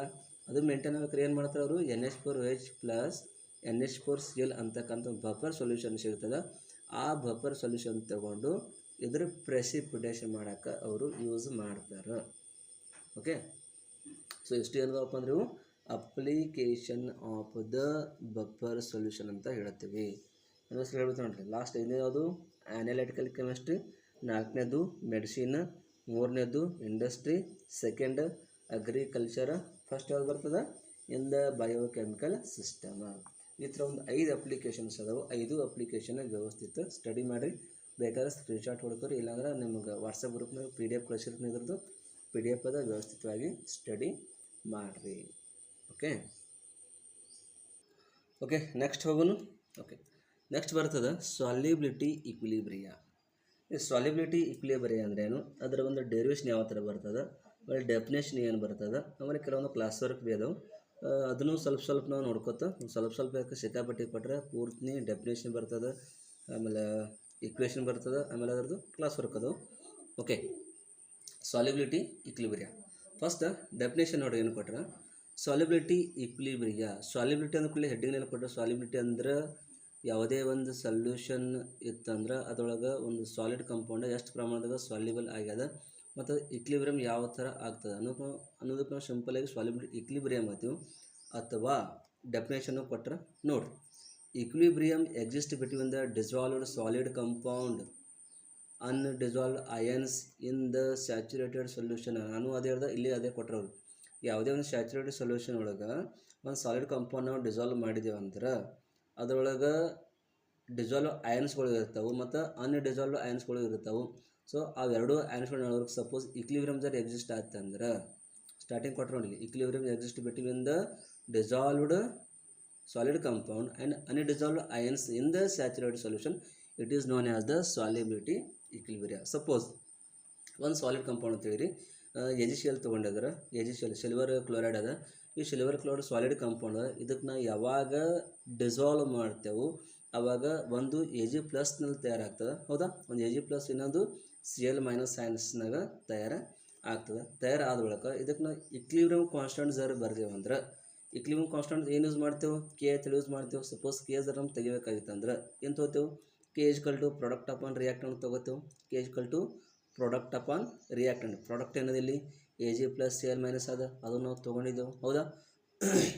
ರಿಯಾಕ್ಟೆಂಟ್ ಏನದ AgCl ಅದ. ಸೊ AgCl ಇಲ್ಲಿ ನಾವು ತೊಗೊಂಡಿದ್ದೆವು, ರೈಟ್. ಓಕೆ ಇಟ್ಟು ನಾವು ತೊಗೊಂಡಿದ್ದೆವು, ಇದಕ್ಕೆ ಈಕ್ವೇಷನ್ ನಂಬರ್ 1 ಅಂತ ಕೊಡಿ. ಇನ್ನು concentration of undissolved solid AgCl, concentration of and AgCl, it is constant because it is a ಅನ್ಡಿಸಾಲ್ವ್ಡ್. ಯಾವಾಗ ಅನ್ಡಿಸಾಲ್ವ್ಡ್ AgCl ಇರ್ತದೆ ಅದಕ್ಕೆ ನಾವು ಕಾನ್ಸ್ಟೆಂಟ್ ಅಂತೇಳಿ ಯೂಸ್ ಮಾಡ್ತೇವೆ. ಹಾಗಾದ್ರೆ AgCl = constant, it is = K' ಅಂತೇಳಿ ತಗೋರಿ, ಹೌದಾ. ಯಾಕಂದ್ರೆ ರಿಯಾಕ್ಷನ್ ನಾವು AgCl ಅಂತ ಯೂಸ್ ಮಾಡಿದ್ದೀವಿ ಇಲ್ಲಿ. ಸೊ ಇದೇನಿರ್ತದೆ, ಅನ್ಡಿಸಾಲ್ವ್ಡ್ AgCl ಐತಿ, ಇದನ್ನು ನಾವು ಕಾನ್ಸ್ಟೆಂಟ್ ಅಂತೇಳಿ ತೊಗೋತೀವಿ. ಯಾಕಂದ್ರೆ ಆಲ್ರೆಡಿ ಅನ್ಡಿಸಾಲ್ವ್ ಅಂದ್ರೆ ಏನು, ಕಾನ್ಸ್ಟೆಂಟ್ ಅಂತೇಳಿ ತೊಗೋತ ಅವರೇ ಕೊಟ್ಟರೆ ನಮಗೆ. ಸೊ ಹೀಗಾಗಿ AgCl = K' ಅಂತೇಳಿ ತೊಗೋತ ಕೊಟ್ಟರೆ, ಇದಕ್ಕೆ ಈಕ್ವೇಷನ್ ನಂಬರ್ 2 ಕೊಡ್ರಿ. So put equation 2 in equation number 1, you can get this type of equation, K = Ag into Cl divided by K dash. Therefore K into K dash is equal to Ag plus Cl minus. ಈ K into K dash ಅಂದ್ರೆ KSP ಅಂತೇಳಿ use ಮಾಡ್ತೀವಿ. KSP ಅಂದ್ರೆ ಏನು, solubility product ಅಂತೇಳಿ ನಾವಿಲ್ಲಿ ನಾವು ಅದನ್ನು ಮಾಡ್ತೀವಿ. ಓಕೆ ಇಷ್ಟೇ ಅದ, ಸಿಂಪಲ್ ಆಗಿ ಈಕ್ವೇಷನ್ ಬರ್ತದೆ. ಯಾವುದು, solubility equilibrium. Solubility equilibrium it is nothing but KSP = Ag+Cl - ಹೆಂಗೆ ಬರ್ತಲ್ಲಕ್ಕ ಮತ್ತು ನಾವು ರಿಪೀಟಾಗಿ ಮರಾಠಿದಾಗ ಒಮ್ಮೆ ಹೇಳ್ತೀನಿ, ಅದನ್ನು ನಾವು ನೋಡಿಬಿಟ್ಟು ಒಂದ್ಸಲ. ओके आता बघा सॉल्युबिलिटी इक्विलिब्रियम म्हणजे काय हे तुम्हाला एखाद्या डेफिनेशन दिले, त्यानंतर एक एक्झाम्पल आहे, त्या एक्झाम्पलवरून एखाद्या इक्वेशन तुम्हाला दिलेले आहेत, ते कसं काढायचं इथं तुम्हाला दिलेले आहेत. बघा फर्स्ट बघा डेफिनेशन बघूया. सॉल्युबिलिटी इक्विलिब्रियमचं डेफिनेशन आपल्याला काय सांगतात, equilibrium exist between the dissolved solid compound and undissolved ions in the saturated solution. एक सोल्युशन आहे, त्या सोल्युशनमध्ये एक सॉलिड आपण डिझॉल्व केलेले आहेत, त्या डिझॉल्व्ड सोल्युशन डिझॉल्व्ड आयन्स आणि अनडिझॉल्व्ड आयन्समध्ये जे इक्विलिब्रियम असतात त्यालाच आपण काय म्हणतो, सॉल्युबिलिटी इक्विलिब्रियम असं म्हणतो. फॉर एक्झाम्पल सिल्वर क्लोराईड घेतलेलं आहे, AgCl म्हणजे सिल्वर क्लोराईड, त्याचं आपण डिसोसिएशन केलं तर Ag++Cl- आयन असं आपल्याला मिळणार आहे. ह्या AgClचं आपण जर इक्विलिब्रियम कॉन्स्टंट काढायचं गेलं तर K आपण असं घेतो. इक्विलिब्रियम कॉन्स्टंट म्हणजे K कसं काढतो, K = प्रोडक्ट आपण रिॲक्टंट असं घेतो. प्रोडक्ट म्हणजे काय, हे आहे, रिॲक्टंट म्हणजे काय, AgCl आहे, हे ठेवा. मग P म्हणजे प्रोडक्ट, R म्हणजे reactant. P means Ag+Cl- ion divided by reactant म्हणजे AgCl असं आम्ही घेतलेले आहेत. ओके ह्याला इक्वेशन नंबर 1 असं द्या. आता concentration of undissolved solid AgCl is taken as the constant. ह्याला आपण कॉन्स्टंट म्हणून घेतो. कशासाठी, तर हा AgCl कसा आहे, अनडिझॉल्व्ड आहे, अजून राहिलेले आहे. म्हणून आपण त्याला काय करतो, कॉन्स्टंट असं घ्यायला त्यांनी सांगितलेले आहे. कॉन्स्टंट म्हणजे AgCl is equal to constant, it is equal to K dash. K आता घेता येत नाही कारण ऑलरेडी घेतलेलं आहे इथं. ओके, आता AgCl is equal to constant, constant is equal to K dash आपल्याला घ्यायचं आहे. म्हणजे आता ह्याला इक्वेशन नंबर 2 घ्या, आता ह्याला इक्वेशन 1 द्या. आता हा इक्वेशन 2 इक्वेशन 1 मध्ये ठेवायचं आहे. म्हणजे AgClच्या ठिकाणी के डॅश असं इथं घ्यायचं आहे. घेऊन टाका. कसं येणार, असं येणार का, K is equal to Ag plus into Cl minus divide by K dash असं येणार. तर के into K dash cross multiplication होणार, असं येणार. के इंटू के डॅश असं येणार is equal to Ag plus into Cl minus Cl minus असं आपल्याला मिळणार. आता के इंटू के डॅश असं ठेवता येईल का, नाही ठेवता येणार. त्यासाठी के इंटू के डॅश म्हणजेच KSP असं आपल्याला घ्यायचं आहे. KSP म्हणजे कोण होतं, सॉल्युबिलिटी प्रोडक्ट. ह्यालाच आपण काय म्हणतो, सॉल्युबिलिटी इक्विलिब्रियाचं इक्वेशन असं म्हणतो. ओके, परत एकदा सांगतो, ह्या सॉल्युबिलिटी इक्विलिब्रियामध्ये काय दिलं तर आपल्याला डेफिनेशन दिलेत, एक एक्झाम्पल दिलेत AgClचं. ते AgClचं डिसोसिएशन करायचं, त्याच्यानंतर त्याचं इक्विलिब्रियम कॉन्स्टंट काढायचं. इक्विलिब्रियम कॉन्स्टंट नंतर आपल्याला कॉन्स्टंट घ्यायचं आहे. त्यानंतर के इंटू के डॅश म्हणजे KSP घ्यायचं आहे. त्याच्यावर आपल्याला KSP is equal to Ag plus Cl minus ion असं आपल्याला सॉल्युबिलिटी इक्विलिब्रिया काढायचं आहे.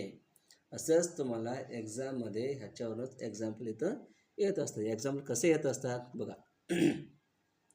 Write the solubility for the given example. Write the solubility product. अजून एक वर्ड पाहिजे इथं पुढं, सॉल्युबिलिटी प्रोडक्ट म्हणजे KSP. Find the KSP for this given example. BaSO पर आहे, Ca3PO4 टाईस आहे म्हणजे बेरियम सल्फेट, कॅल्शियम फॉस्फेट आहे. या दोघांचं असेच भरपूर एक्झाम्पल आले असतात. त्या एक्झाम्पलचं आपल्याला सॉल्युबिलिटी प्रोडक्ट काढायचं आहे तुम्हाला. आता जसं मी काढलं इथं. ओके, तर AgClचं कसं काढलं, असं आलं. त्याच पद्धतीनं तुम्हाला BaSO परचं काढायचं आहे, Ca3PO4 टाईसचं काढायचं आहे आपल्याला. जर येत असेल तर काढा, नाही येत असेल येत नाही असं कॉमेंट टाका, मी तुम्हाला परत सोडून देणारच आहोत. ओके, एक्झाम्पल ಏನು ಕೊಟ್ಟರೆ ಕ್ವಶನ್ಗೆ ಎಕ್ಸಾಮ್ನಾಗ write the solubility product for the given example. ಇನ್ನೇ ಜಸ್ಟ್ ನಾವು ತೆಗೆದಿವಲ್ಲ, ಯಾವುದು AgCl ತೆಗೆದಿವಿಲ್ಲ, ಇದು ನೋಡಿ ಲಾಸ್ಟಿಗೆ ಇಕ್ವೇಷನ್ ಏನು, KSP is equal to, KSP म्हणजे ಅಂದರೆ ಸಾಲ್ಯುಬಿಲಿಟಿ ಪ್ರಾಡಕ್ಟ್ ಆಫ್ AgCl ಅಂದರೆ ಇದು. ಇದೇ ಟೈಪ್ ನಿಮಗೆ ಏನು ತೆಗೆಂದ್ರೆ ಅವರು ಇದ್ರ ತೆಗಿಯತ್ತಂದ್ರೆ ಯಾವುದು BaSO4 ಮತ್ತು ಕ್ಯಾಲ್ಸಿಯಂ ಫಾಸ್ಫೇಟ್ದು ಸಾಲ್ಯುಬಿಲಿಟಿ ಪ್ರಾಡಕ್ಟ್ ಬರ್ರಿ ಅಂತಂದ್ರೆ ಆಲ್ರೆಡಿ ರಿಯಾಕ್ಷನ್ ಪೂರ್ತಿ ಬಿಡಿಸ್ಕೊಟ್ಟೇನೆ, ಇಲ್ಲಿ ಎಲ್ಲ ಕೊಟ್ಟರೆ ಪ್ರಾಡಕ್ಟ್ ಅದು. ಫಕ್ತ್ ಇದ್ರ ಮೇಲೆ ನಮ್ಗೆ ಏನು ತೆಗೆದದ, KSP ವ್ಯಾಲ್ಯೂ ತೆಗೆದದ ಅಷ್ಟೇ. ನಿಮ್ಗೆ ತೆಗಿರಿ, ಟ್ರೈ ಮಾಡಿರಿ, ಬರ್ತಾ ನೋಡಿರಿ. ಓಕೆ, ನೆಕ್ಸ್ಟ್ ಹೋಗೋನು ಪ್ರೆಸಿಪಿಟೇಷನ್. ನೆಕ್ಸ್ಟ್ ಬರ್ತದೆ ಪ್ರೆಸಿಪಿಟೇಷನ್, ಆಮೇಲೆ ಕಾಮನ್ ಐನ್ ಇಫೆಕ್ಟ್ ಬರ್ತದೆ. ಕಾಮನ್ ಐನ್ ಇಫೆಕ್ಟ್ ಆದಮೇಲೆ ಚಾಪ್ಟರ್ ಎಂಡ್ ಆಗ್ತೀನಿ. ಒಂದು 10 ನಿಮಿಷ ಆದರೆ ಚಾಪ್ಟರ್ ಎಂಡ್ ಆಗ್ತದೆ. ಒತ್ತಾಟೆ ಮುಗಿಸ್ಬಿಡ್ತಾರೆ, ಕೇಳಿಬಿಡ್ರಿ. ಓಕೆ, ಪ್ರೆಸಿಪಿಟೇಷನ್ ಅಂದರೆ ಏನು ಫಸ್ಟ್ ನೋಡಿರಿ. ಪ್ರೆಸಿಪಿಟೇಷನ್ ಅಂತಕ್ಕಂಥ ವರ್ಡ್ ಆಲ್ರೆಡಿ ಇನ್ಕ ಬಂದ, ಜಸ್ಟ್ ಹಿಂದಿನ ಒಂದು 5-10 ನಿಮಿಷ ಹಿಂದೆ ಬಂದೈತಿ. ಅದನ್ನು ಮತ್ತೆ ಹೊಳ್ಳಿ ಪ್ರೆಸಿಪಿಟೇಷನ್ ಸೆಪ್ರೇಟ್ ಪಾಯಿಂಟ್ಸ್ ಕೊಟ್ಟರೆ ಡೆಫಿನೇಷನು ಹೇಳಿಬಿಡ್ತೀನಿ, ಕೇಳಿಬಿಡ್ರಿ. The process of transforming dissolved substance into an insoluble solid from super saturated solution. This phenomenon is known as the precipitation. This phenomenon is known as precipitation. Process of transformation of dissolved substance into insoluble solid. ನೋಡಿರಿ, ಒಂದು solution ಇರ್ತೈತಿ, ಆ solution conversion ಅಥವಾ transformation ಎದ್ರಾಗ ಮಾಡ್ತೇವೆ ನಾವು, ಎದ್ರಾಗ insoluble solid ಫಾರ್ಮೇಟ್ನಾಗ ನಮ್ಗೆ transformation ಮಾಡೋದು. From ಇಲ್ಲೇನು ಮಾಡ್ತೀವಿ ನಾವು, ಸೂಪರ್ ಸ್ಯಾಚುರೇಟೆಡ್ ಸೊಲ್ಯೂಷನ್ ಅದನ್ನು ಟ್ರಾನ್ಸ್ಫಾರ್ಮೇಷನ್ ಮಾಡ್ತೀವಿ. ಆ ಫಿನಾಮಿನಕ್ಕೆ ಏನಂತೀವಿ सिंपलआगी प्रेसिपिटेशन ಅಂತ. जे एखाद्या ट्रान्सफॉर्मेशन जो प्रोसेस असतात त्या प्रोसेसमध्ये आपण काय करत असतो, डिझॉल्व्ड सबस्टन्स असतात, त्या डिझॉल्व्ड सबस्टन्सला आपण काय करत असतो, इनसॉल्युबल सॉलिडच्या फॉर्मेटमध्ये आपण त्याला ट्रान्सफॉर्मेशन करत असतो. कोणापासून, from super saturated solution. This phenomenon is known as precipitation असं आपण त्याला म्हणतो. ओके, आता प्रेसिपिटेशन झाल्यानंतर पुढचा पॉईंट आहे कंडिशन फॉर प्रेसिपिटेशन. म्हणजे प्रेसिपिटेशन होण्यासाठी काही कंडिशन आपल्याला अप्लाय करावा लागणार आहे. पहिला कंडिशन काय बघा, IP is equal to KSP असेल तर IP म्हणजे कोण, आयनिक प्रोडक्ट. KSP म्हणजे कोण, सॉल्युबिलिटी प्रोडक्ट. जर आयनिक प्रोडक्ट हा सॉल्युबिलिटी प्रोडक्टला इक्वल असेल तर solution is saturated. Solubility equilibrium is exist, त्यावेळी सॉल्युबिलिटी इक्विलिब्रियम होत असतात. त्यानंतर दुसरे आहे I P is less than K S P, त्यावेळी solution is super saturated, precipitation will occur, त्यावेळी प्रेसिपिटेशन होत असतात. थर्ड आहे if I P is greater than K S P than solution is unsaturated, precipitation will not occur, त्यावेळी precipitation होत नाही. म्हणजे simple तुम्हाला सांगायचं म्हणलं तर हे कंडिशन कशावरती डिपेंड असतात, म्हणजे आयनिक प्रॉडक्ट आणि सॉल्युबिलिटी प्रॉडक्टवरती प्रेसिपिटेशन होणार का किंवा होत नाही ते त्याच्यावरती डिपेंड असतात. एवढंच तिथं या 3 पॉईंटमध्ये तुम्हाला दिलेले आहे, तर व्यवस्थित बघून घ्या किंवा स्क्रीनशॉट करून घ्या. तुम्हाला व्हिडिओमध्ये असते तर तुम्हाला नाही कळलं तर परत व्हिडिओ पाहत राहा. ಓಕೆ, ಇಲ್ಲಿ ಕಂಡೀಷನ್ ಏನು ಕೊಟ್ಟ ಅಂದರೆ ಪ್ರೆಸಿಪಿಟೇಷನ್ ಆಗಬೇಕಾದ್ರೆ 2 ರೀಸನ್ ಅದ. ಒಂದು ಅಯನಿಕ್ ಪ್ರಾಡಕ್ಟ್, ಇನ್ನೊಂದು ಸಾಲ್ಯುಬಿಲಿಟಿ ಪ್ರಾಡಕ್ಟ್. ಇದ್ರ ಮ್ಯಾಗೆ ಪ್ರೆಸಿಪಿಟೇಷನ್ ಆಗುತ್ತೋ ಏನಾಗಲ್ಲ ನೋಡಿ ತರಿಸ್ಲಾಕ ನಮಗೆ ಬರ್ತದೆ. ಹೆಂಗೆ ನೋಡ್ರಿ, suppose I P is equal to K S P ಇತ್ತಂದ್ರೆ ಏನಾಗುತ್ತೆ, ಇಲ್ಲಿ ಸೊಲ್ಯೂಷನ್ ಸ್ಯಾಚುರೇಟೆಡ್ ಇರ್ತದೆ, ಸಾಲ್ಯುಬಿಲಿಟಿ ಈಕ್ವಿಲಿಬ್ರಿಯಂ ಅಷ್ಟೇ ಎಕ್ಸಿಸ್ಟ್ ಆಗ್ತದೆ, ಪ್ರೆಸಿಪಿಟೇಷನ್ ಇಲ್ಲಿ ಆಗಂಗಿಲ್ಲ. ಸೆಕೆಂಡ್ ಏನು ಕೊಟ್ಟರೆ ನೋಡ್ರಿ, I P is less than K S P ಇತ್ತಂದ್ರೆ ಸೊಲ್ಯೂಷನ್ ಹೆಂಗಿರ್ತದೆ, ಸೂಪರ್ ಸ್ಯಾಚುರೇಟೆಡ್ ಇರ್ತದೆ, ಪ್ರೆಸಿಪಿಟೇಷನ್ ವಿಲ್ ಆಕರ್ ಅಂತ ಸ್ಪಷ್ಟ ಕೊಟ್ಟಾರ, ಅಂದ್ರೆ ಇಲ್ಲಿ ಪ್ರೆಸಿಪಿಟೇಷನ್ ಆಗ್ತದೆ. ಥರ್ಡ್ ಏನದ, suppose I P is greater than K S P ಇತ್ತಂದ್ರೆ ಅವಾಗ ಏನಾಗ್ತದೆ, ಸೊಲ್ಯೂಷನ್ ಈಸ್ ಅನ್ಸ್ಯಾಚುರೇಟೆಡ್ ಇರ್ತದೆ, ಪ್ರೆಸಿಪಿಟೇಷನ್ ವಿಲ್ ನಾಟ್ ಆಕರ್, ಅಂದ್ರಲ್ಲಿ ಪ್ರೆಸಿಪಿಟೇಷನ್ ಆಗಂಗಿಲ್ಲ, ಸ್ಪಷ್ಟ ನಿಮ್ಗೆ ಕೊಟ್ಟಾರ. ಸೊ ಈ 3 ಪಾಯಿಂಟ್ಸ್ ಮೇಲೆ ನಮಗೆ ಏನು ತಿಳಿತದೆ ಅಂದ್ರೆ ಪ್ರೆಸಿಪಿಟೇಷನ್ ಆಗಬೇಕಾದ್ರೆ ಕಂಡೀಷನ್ ಎರಡೇ ಅಪ್ಲೈ. ಒಂದು ಐ ಪಿ, ಇನ್ನೊಂದು ಕೆ ಎಸ್ ಪಿ ಈಕ್ವಲ್ ಇರ್ತದೆ, ಗ್ರೇಟರ್ ದ್ಯಾನ್ ಇರ್ತದೆ, ಒಂದು ಲೆಸ್ ದ್ಯಾನ್ ಇರ್ತದೆ. ಈಕ್ವಲ್ ಇದ್ದಾಗ ಏನಾಗ್ತದೆ ಇಲ್ಲಿ ಬರ್ದೀನಿ, ಗ್ರೇಟರ್ ದ್ಯಾನ್ ಇದ್ದಾಗ ಏನಿರ್ತದೆ ಬರ್ದೀನಿ, ಲೆಸ್ ದ್ಯಾನ್ ಇದ್ದಾಗ ಏನಾಗ್ತದೆ ಬರ್ದೀನಿ. ವ್ಯವಸ್ಥಿತ ಸ್ಟಡಿ ಮಾಡಿರಿ. ಓಕೆ, ಇನ್ನು ಲಾಸ್ಟ್ ಆ್ಯಂಡ್ ಬೆಸ್ಟ್ ಒಂದು ಕಾನ್ಸೆಪ್ಟ್ ಅದ, common ion effect. Common ion effect ಅಂದ್ರೆ ನಿಮ್ಗೆ ಕೊಟ್ಟರೆ ಆಲ್ರೆಡಿ ಇಲ್ಲೇ ಏನಂದ್ರೆ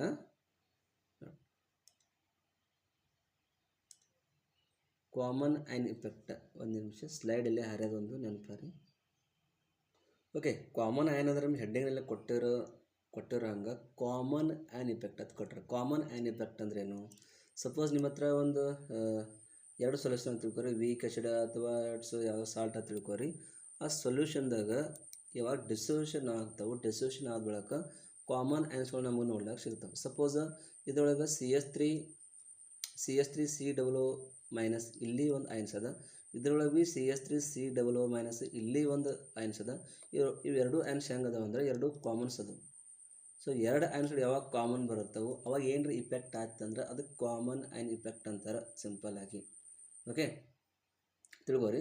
ಸಪೋಸ್ ವೀಕ್ ಆಸಿಡ್ ಡಿಸೊಲ್ಯೂಷನ್ ಆಯಿತು, ಈ ಥರ ತಯಾರಾಗ್ತದೆ. ಅದೇ ಥರ ಒಂದು ಸಾಲ್ಟ್ ಜರ ಡಿಸೊಲ್ಯೂಷನ್ ಆಯ್ತು ಅಂದ್ರೆ ಈ ಥರ ನಮ್ಗೆ ಐನ್ಸ್ಗಳು ಸಿಗ್ತಾವೆ. 2 ಥರ ಐನ್ಸ್ ಕಾಮನ್ಸ್ ಅದಾವು.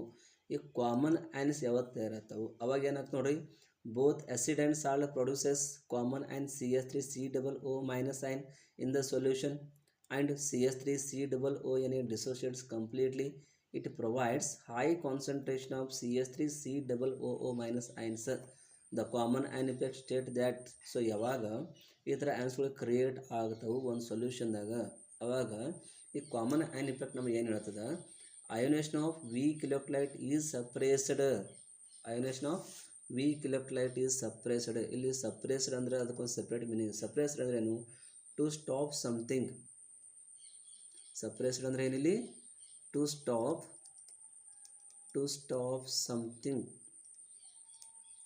Something by the force. ನೋಡ್ರಿ ಡೆಫಿನೇಷನ್ ಸ್ಟೇಟ್ಮೆಂಟ್ ಏನು ಹೇಳುತ್ತೆ ನಮ್ಗೆ, ionisation of weak electrolyte is suppressed in the presence of strong electrolyte. ಒಂದು ವೀಕ್ ಎಲೆಕ್ಟ್ರೋಲೈಟ್ ಇತ್ತಂದ್ರೆ ಆ weak electrolyte ionisation process stop ಮಾಡ್ತಿರ್ತದೆ, which containing an common ion to the weak electrolyte. ಈ strong ಒಳಗೆ ಮತ್ತು ವೀಕ್ ಒಳಗೆ ಒಂದು ಕಾಮನ್ ಐನ್ ಇರಬೇಕು. ಆ ಕಾಮನ್ ಐನ್ ಇರೋದ್ರಿಂದ ಅಯೋನೈಸೇಷನ್ ಆಫ್ ವೀಕ್ ಎಲೆಕ್ಟ್ರೋಲೈಟ್ ಪೂರ್ತಿಯಾಗಿ ಸ್ಟಾಪ್ ಆಗ್ತಿರ್ತದೆ. ಅದಕ್ಕೆ ಸಿಂಪಲಾಗಿ ಏನಂತೀವಿ ಅಂದ್ರೆ ಕಾಮನ್ ಐನ್ ಇಫೆಕ್ಟ್ ಅಂತ ಕರೀತಾರೆ. ಇಷ್ಟೇ ನೋಡಿ ಕಾನ್ಸೆಪ್ಟ್. ಇಷ್ಟಾದ್ರೆ ಚಾಪ್ಟರ್ ಎಂಡ್, ಲಾಸ್ಟಿಗೆ ಕಾಣಿಸ್ತಲ್ಲ ಚಾಪ್ಟರ್ ಅಂತ ಬರೋದೇನಿಲ್ಲ. ಓಕೆ, ಚಾಪ್ಟರ್ ಇಲ್ಲಿ ಎಂಡ್ ಆಯಿತು. ಏನಾಗೋದಿಲ್ಲ, ಏನಾದರೂ क्वेश्चन ಹೇಳೋದೀನಿ, ಸ್ವಲ್ಪ ವೇಟ್ ಮಾಡಿ. ओके, आता मराठी में स्टुडंट आहे का, आता कॉमन आयन म्हणजे काय, हेडिंगमध्येच आपल्याला दिसतं कॉमन अँड इफेक्ट. समजा एखाद्या 2 सोल्युशन आहे. आता एक सोल्युशन वीक ॲसिडचं आहे, समजून घ्या. वीक ॲसिड आहे कोणते?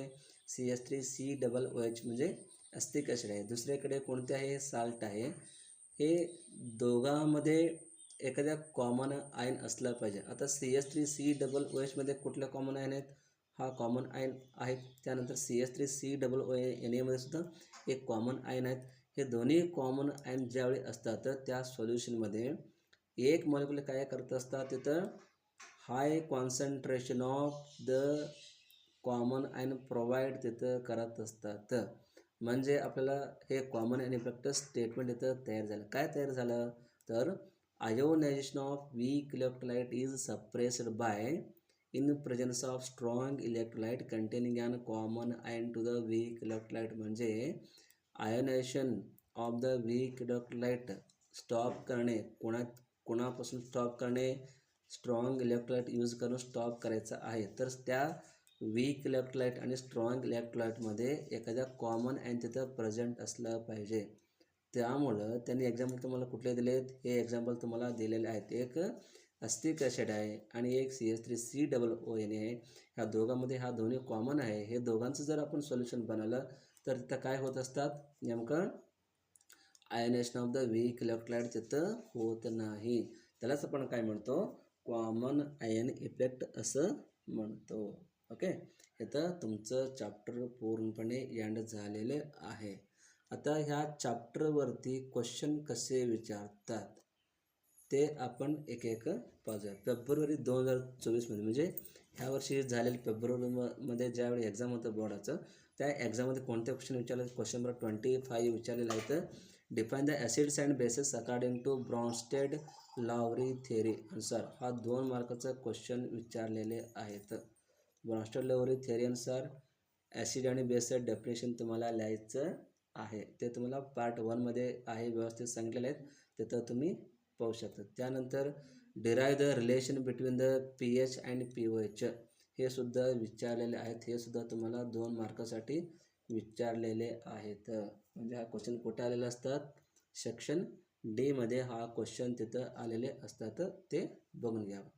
त्यानंतर फेब्रुवारी 2022मध्ये सुद्धा क्वेश्चन आहे. Write the relation between pH and pOH. बघा इथं काय विचारलेत? Derive the relation between pH and pOH. 22मध्ये write the relation between pH and pOH हा सुद्धा ವಿಚಾರಲೇಲೆ आहेत. ಇಲ್ಲಿ ಬೋರ್ಡ್ ಎಕ್ಸಾಮ್ದು ಕ್ವಶನ್ ಕೇಳಿದ್ರೆ ಯಾವ ಥರ ಕೇಳಿ ನೋಡಿರಿ. ಫಸ್ಟ್ ಫೆಬ್ರವರಿ 2024 ಕೇಳಿರೋ ಕ್ವಶನ್ ಏನಂದ್ರೆ ಫಸ್ಟ್ ಕ್ವಶನ್ 25AB ಕೊಟ್ಟಾರ. ಎ ಒಳಗೆ ಏನದ ಆ್ಯಸಿಡ್ ಬೇಸ್ ಡೆಫಿನೇಷನ್ ಬರೀತಂದ್ರೆ ಎದ್ರ ಮ್ಯಾಗಿಂದು ಅಕಾರ್ಡಿಂಗ್ ಟು ಬ್ರಾನ್ಸ್ಟೆಡ್ ಲಾವ್ರಿ ಥಿಯರಿ ಪ್ರಕಾರ ಆ್ಯಸಿಡ್ ಬೇಸ್ ಡೆಫಿನೇಷನ್ ಬರೀತಂದ್ರೆ ಸೆಕೆಂಡ್ ಒಂದು ಕ್ವಶನ್ ಅದು derive relation between pH and pOH ಎರಡು 2 ಮಾರ್ಕ್ಸ್ ಕೇಳ್ಯಾರ. ಓಕೆ, ಇದೇ ಥರ ಫೆಬ್ರವರಿ 2022 ಒಳಗೆ ಒಂದು ಕ್ವಶನ್ ಕೇಳ್ಯಾರ. ಕ್ವಶನ್ 28 ಅದ. Right the relation between pH and pOH ಅಂತ ಒಂದು ಕೇಳ್ಯಾರ. ಇದು ಕೂಡ 2 ಮಾರ್ಕ್ಸಿಗೆ ಅದ. ಇಲ್ಲಿ ಕ್ವಶನ್ ಎಷ್ಟು ಚಂದ ಕೇಳ್ಯಾರ. ಒಂದ್ರಾಗ ಡಿರೈವ್ ರಿಲೇಷನ್ ಬಿಟ್ವೀನ್ ಅಂತ ಕೇಳ್ಯಾರ, ಒಂದ್ರಾಗ right the relation between pH and pOH. ಹಿಂಗೆ ಕ್ವಶನ್ ನಿಮಗೆ ಕನ್ಫ್ಯೂಸ್ ಮಾಡಿ ಕೇಳ್ತಿರ್ತಾರೆ. ಸೊ ವ್ಯವಸ್ಥಿತವಾಗಿ ತಾವೆಲ್ಲರೂ ಬರೀಬೇಕು. ಓಕೆ, ಸೊ ಇಲ್ಲಿಗೆ ನಮ್ಮ ಚಾಪ್ಟರ್ ಎಂಡ್ ಆಗ್ಯದ.